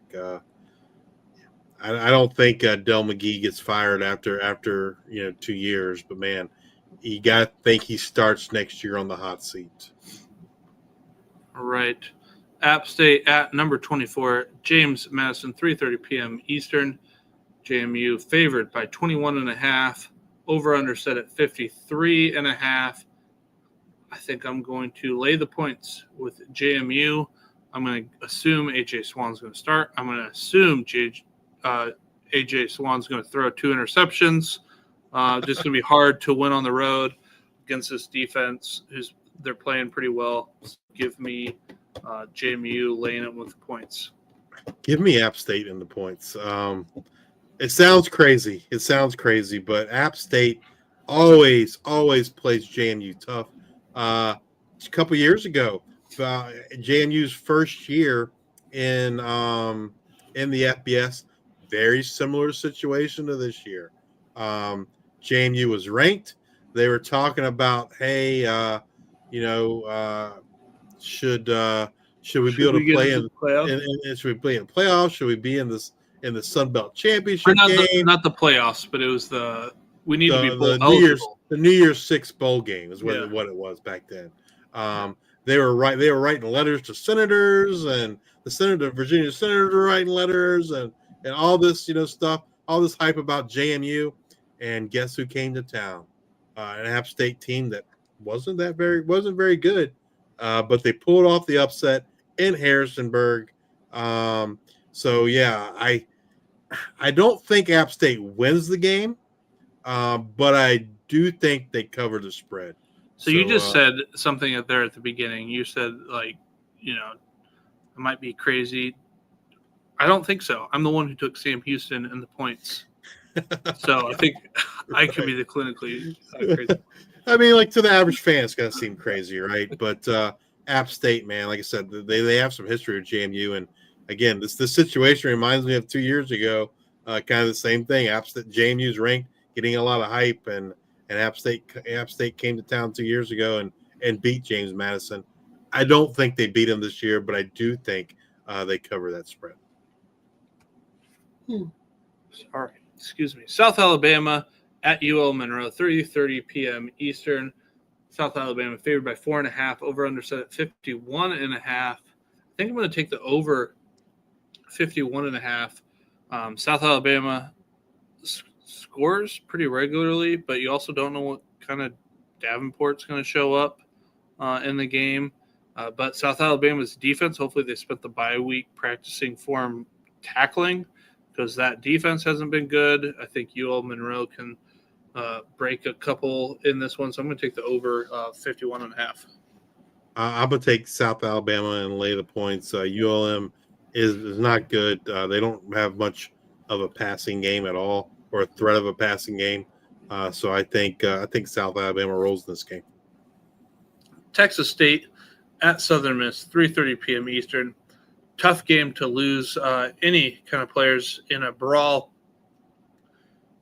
Southern Mississippi favored by 5.5. Over under set 65.5. I'm gonna lay the points with Southern Miss. They're rolling, and what a turnaround! I agree with you. I mean, like, I don't know, like the brawl kind of feels like GJ Kinney has kind of like lost the team, right? Like, obviously he admonished the behavior after the fact, but man, like, it's not a good year for the Bobcats. Offensively, they play fine. The defense is just really bad, and then they lose some of their best defensive players because of suspension. Southern Miss, though, man, like we talked about last week, what a phenomenal job Coach Huff has done there, Coach Anderson. They're going to, I mean, I feel pretty good about all that money I put on Southern Miss to win the Sun Belt West. It looks like, they have a 1-game lead right now on Troy. Old Dominion. If Old Dominion beats Troy, that gives them a 2-game lead. Southern Miss, worst to first. Quite a year for Southern Miss. All right, and then Coastal Carolina at Georgia Southern, 6 p.m. Eastern. Georgia Southern favored by 2.5. Over under set at 60.5. I think the wrong team's favored. Give me Coastal Carolina the points based off how they've been playing this the last month, and honestly how bad Georgia Southern's defense is against the running game. Yeah. In particular, the running back. Samari is more of a running back than he is a quarterback, so I assume he's going to run all over the place. I would expect if you could find like a player prop of him of 65 yards or more, you can outline that up to 90, 100, probably. He's going to crush. Yeah, I agree with you. I think the wrong team's favored. I like Coastal Carolina. Georgia Southern, like they seem to be able to play good in spurts. Like they'll play good in the first half or in the second half. They can't seem to, offensively, they can't really seem to put a whole game together. And I think that's what they would need to do to beat Coastal Carolina. Because, like to your point, I don't think this defense is going to be able to stop Samari Collier and this running game for the Chanticleers. So yeah, give me the Chanticleers and the points. All right, let's move on over to our Mountain West Conference and our Week 11 in review. Saturday games: Air Force at San Jose State. This was the ground versus the air. Even though they're Air Force, they're on the ground. San Jose State in the air. Walker Eget leg injury on a 12-yard run early in the first quarter, and that happened. The San Jose State offense just kind of sputtered. Xavier Ward would come in and fumble, and Air Force would turn that into 7 points. Eget would come back in on the next drive and throw his first interception since the Texas game. Air Force would turn over into 7 points again. Then Eget would throw another interception, but Air Force would punt it back and pin San Jose at the 6. What next? A pass in the end zone. It goes off of a defensive lineman's hand. It goes back to Egat, who like tries to slap it down, but it hits an defensive lineman, jumps back up, and bounces off the helmet or hands or whatever. But then it goes right into Lamar Radcliffe's in the end zone. He gets tackled. It's a safety. It would be 16-3 in favor of Air Force at the half. Early in the fourth, Steve Chavez Soto would run it in from 8 yards out to make it 16-13 Air Force, but Air Force would respond with a touchdown of their own to go up 10 with 9:11 left, and they would go on to win this one 26-16. Justice mentioned it earlier, but Walker Egat just lost some of that mobility and had a hard time pushing off on some of those deep throws. Nevada at Utah State. Nevada amassed 20 yards in the first quarter and was down 24-0. Nevada would only manage to get 5 more yards on 4 possessions in the second quarter. They're now down 41-0 at the half. Utah State rolls 51-14. Good to see Bryson Barnes getting back on track in the Utah State offense. They'd had some up and down struggles recently. And then you wanted to talk about spurts when we were talking about Sun Belt. I can't remember which team it was, but you were talking about spurts. Oh, Georgia Southern. Georgia Southern. This team is all about spurts. UNLV versus Colorado State. Colorado State had a strong start to the game. This is a spurt I'm talking about. Like, you get glimpses of it with Colorado State. They had a strong start to the game. 75-yard drive that would end in a Rocky Beers touchdown catch from 3 yards out. UNLV would punt. Colorado State would also have to punt it back. But on UNLV's next drive, they would march it down the field, and Calandra would be intercepted in the end zone. And that's roughly when the magic stopped for Colorado State. They just, had it short, and they just can't sustain it for very long. UNLV scores 21 points in the second quarter. They go up to the half, 21-10. Colorado State would only get 1 first down in the third quarter, while UNLV would tack on 14 more points to lead 35-10 after 3 quarters of football. UNLV tacks on 1 more touchdown, wins this game 42-10. Then, something I did not have on my bingo card was this. Yeah. San Diego State got worked in this one. San Diego State wouldn't get their second first down of the game till the 49-second mark in the first half. Hawaii was up 24-6 at the half, thanks in part to Jackson Harris's 116 receiving yards and 3 touchdown grabs in the half. Then a Denegill pick 6 with 2:16 left in the third. Left no question in this one, as the Rainbow Warriors would go up 38-6, and they would win by that same score. Yeah, it's I'm not surprised Hawaii won, so to speak, but I'm surprised how dominating it was. Yeah, I'm surprised by how dominated it was. Absolutely. Mike right. Alejado, man, like doing what we expected. All right, bowl eligibility for the Mountain West. As you see, we've got Boise State, New Mexico, Hawaii, Fresno State, UNLV, San Diego State. No new teams to add this week. Week 12 previews, all Saturday games here. Air Force versus UConn, 12 p.m. Eastern. UConn favored by 7.5 points, over under set at 63.5. I'm tempted to take the over. Air Force, do you think is going to, control the clock, but they kind of score quick too. UConn's defense isn't like spectacular, but UConn's offense pretty good. So I think I am going to take the over in the points. I'm going to take UConn and lay the 7.5 points. I think they'll win. I think they win by double digits, 10 or more in this game. All right, Colorado State at New Mexico, 3 p.m. Eastern kickoff. New Mexico favored by 14.5. Over under set at 53.5. I'm going to lay the points with New Mexico. Colorado State, like I said, they're good for spurts. They just can't sustain it for an entire game. Give me New Mexico.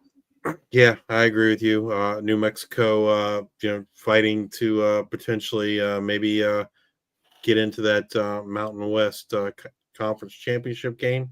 And I think they get it. That's going to be a big fight here because New Mexico, Boise State, Hawaii, Utah State, UNLV's all 3-2. Boise State, San Diego State 4-1. Yeah, it's going to be a dogfight to see who who makes it to that Mountain West championship game. San Jose State at Nevada, 3:30 p.m. Eastern. San Jose State favored by 9.5. Over under set at 52.5. I'm tempted to take the over because I think San Jose could honestly get there by themselves, but they just haven't been playing like super well. So I think I'm going to take. Feels San like Jose. it needs to be a healthy Egan to get there, right? Like that's probably the big issue concern. Yeah, I think I'm going to lay the points with San Jose State. Granted, San Jose State's defense hasn't been playing well, but Nevada, I'm trying to think that freshman quarterback that they've been having in there, Carter Jones, just ain't it right now. Yeah. So I think I take San Jose State and lay the points. I think regardless of Egan's health, they can win this game by 10. But it wouldn't shock me to see them kind of lean on the running game, right? With Chavez Soto and Lamar Radcliffe. If Egan's not going to be good. But yeah, I think regardless, I do think that they can win this game by 10. So give me San Jose State laying the 9.5 points. All right. And then we've got Utah State at UNLV. UNLV favored by 6.5 points, over under set at 70.5. It's an elimination game right here, buddy. Like loser of this game is probably eliminated from making the conference championship. So huge game. I think I would take the under 70.5. I just feel like that's a big number, and I think both of these teams have struggled from time to time. But I think UNLV favored by 6.5 at home. I might take Utah State in the points. Yeah, I agree with you. I think Utah State wins the game outright. So if I'm getting the 6.5 points, definitely that's the side I prefer. And I agree with you that over under is kind of is a high number. I think there's going to be a lot of scoring. I don't know you're going to get to 70 though. Yeah, so I think I feel more comfortable taking the under 70. Anyways, another big game. I don't think I got this graphic justice. I think I missed it, but it's Boise State at San Diego State. San Diego State favored by 2.5 points, over under set at 41.5. I'm going to lay the points with San Diego State because Maddox Batson isn't going to be there. The San Diego State defense should be able to handle Boise State, especially being at Snapdragon Stadium. Give me San Diego State laying the points. And Lucky Sutton probably should have a big game. Look for him to have a big game. The Boise State run defense has not been good, so I expect the Aztecs to lean on Lucky in this one. Give me San Diego State laying the 2.5 points. All right. I don't know how I missed that game. Anyways, now what I do have graphics for: Wyoming at Fresno State, 10:30 p.m. Eastern. Fresno State favored by 3.5 points, over under set at 40.5. Am I crazy to take the under 40.5? I don't know. No, I don't think so. I mean, I don't know that I want to mess with either Fresno or Wyoming on the game. So I think the over under is the way to go with the under. It's going to be a rock fight. It's another rock fight game. Two teams that just want to play defense and run the ball. I mean, if I had to pick like a team, I think I like Wyoming, but I think I like the under a lot more. Wyoming with new offensive coordinator Javon Bonites look good. They've got the bye week. Got Gillenborg coming back to full health. That Fresno State passing game, even the running game, leaves a lot to be desired, I think, at times. I like the Cowboys to win, but I like the under most. All right. Well, let's head on over to our last conference of the night, and that's the Mid-American Conference. Week 11 in review. It's time for that midweek MACtion. It's that time of the year. Let's get out that raccoon, the MACoon. Tuesday games, UMass at Akron. Game started off rough for UMass, and it was Rocco Griffin, a negative 8-yard run, which he fumbled, and Akron scored a touchdown 3 plays later. After one quarter, it was 14-10 Akron in a close one. UMass had problems moving the ball in the second as they amassed only 7 yards on 3 drives. It's now 27-10 Akron at the half, and Akron was now starting to run away with this. In the second half, they received the kickoff and would fumble on their drive. However, UMass would fumble the ball right back, but Gage Summers would recover for his second fumble recovery of the night and return this one to the house for 34-10 lead. Akron rolls as they go on to win 44-10. Miami versus Ohio. First half was a defensive struggle before all the points came rolling in the second half. Saya Bangura had a 97-yard kickoff return for a touchdown to put Ohio up 17-13 early in the fourth.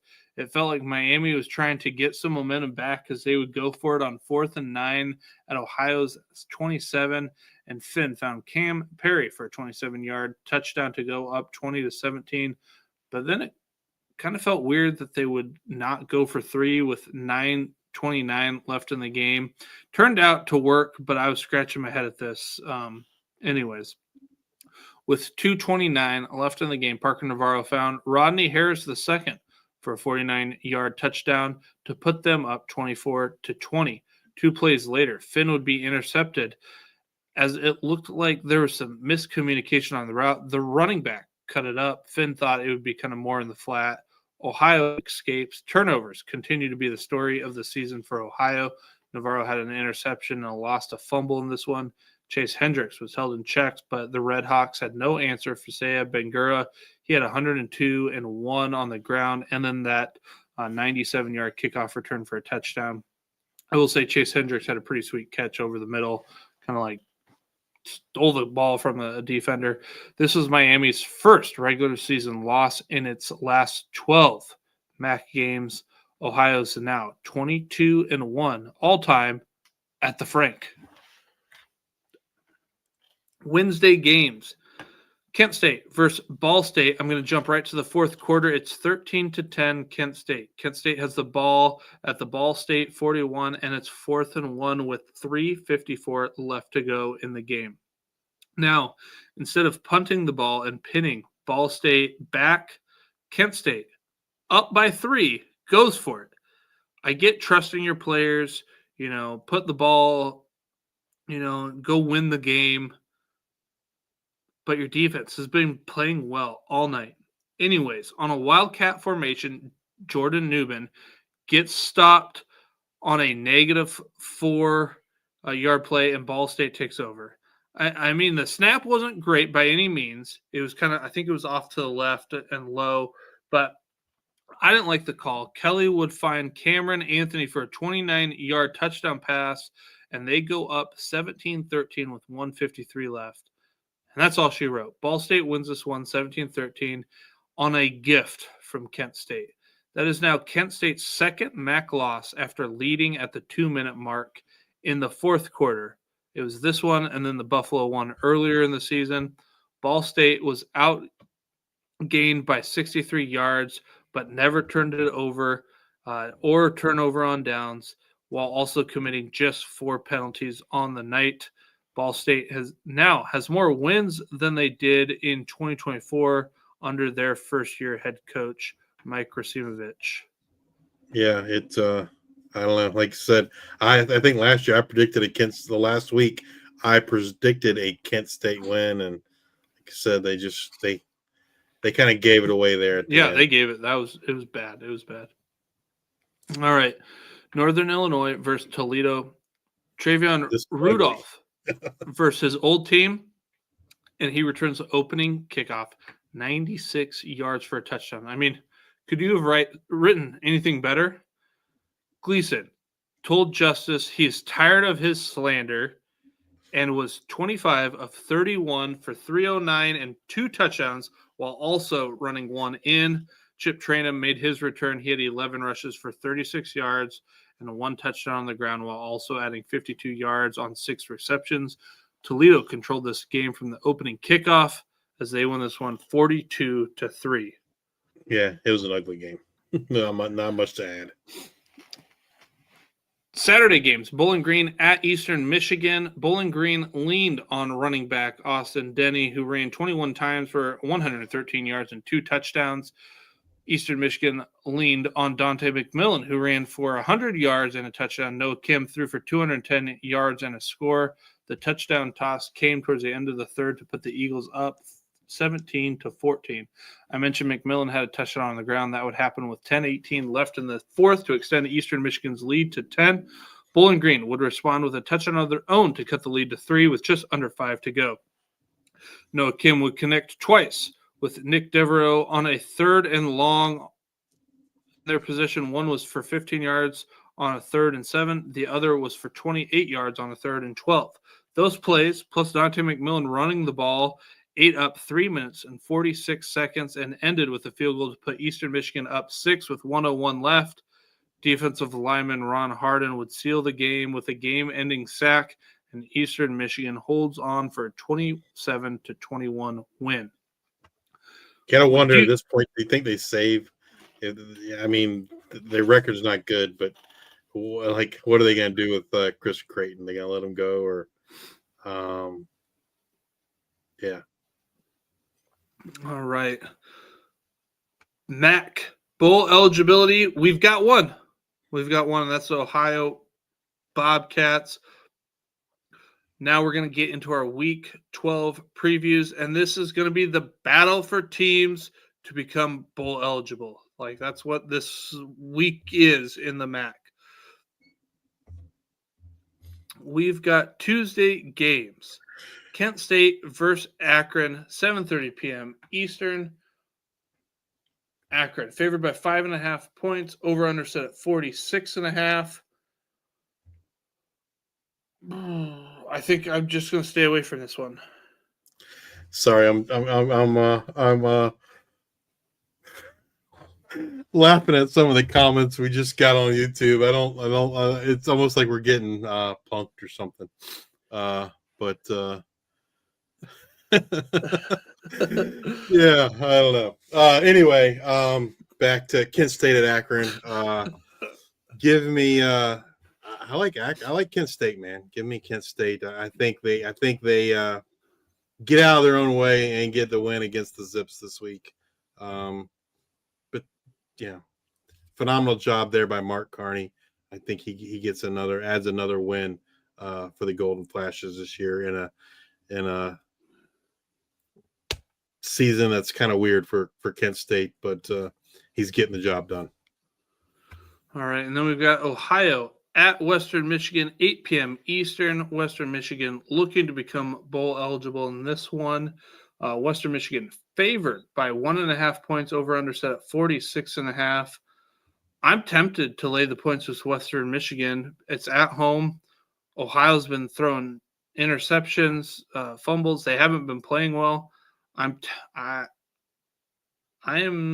think I'm going to lay the points with Western Michigan. I don't feel great about it, but yeah, I mean, Ohio's just never, like, to your point, Luke's never all season they haven't played up to their potential. We saw it again last week with the turnovers from Parker Navarro. I mean, I think Ohio gets the win.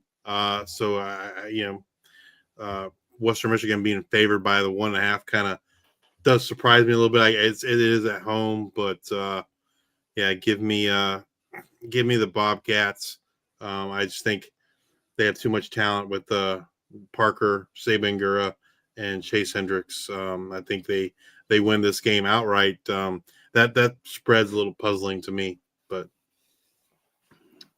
all right. Wednesday games, we've got Buffalo at Central Michigan, 7 p.m. Eastern. Both teams with 5 wins, so somebody is going to become bowl eligible in this one. Central Michigan favored by 1.5 points, over under set at 42.5. I feel like I'm going to take Buffalo in the points, but I don't feel strong about it. I don't feel strong about all of the MAC, honestly, but I think I am going to take Buffalo in the points.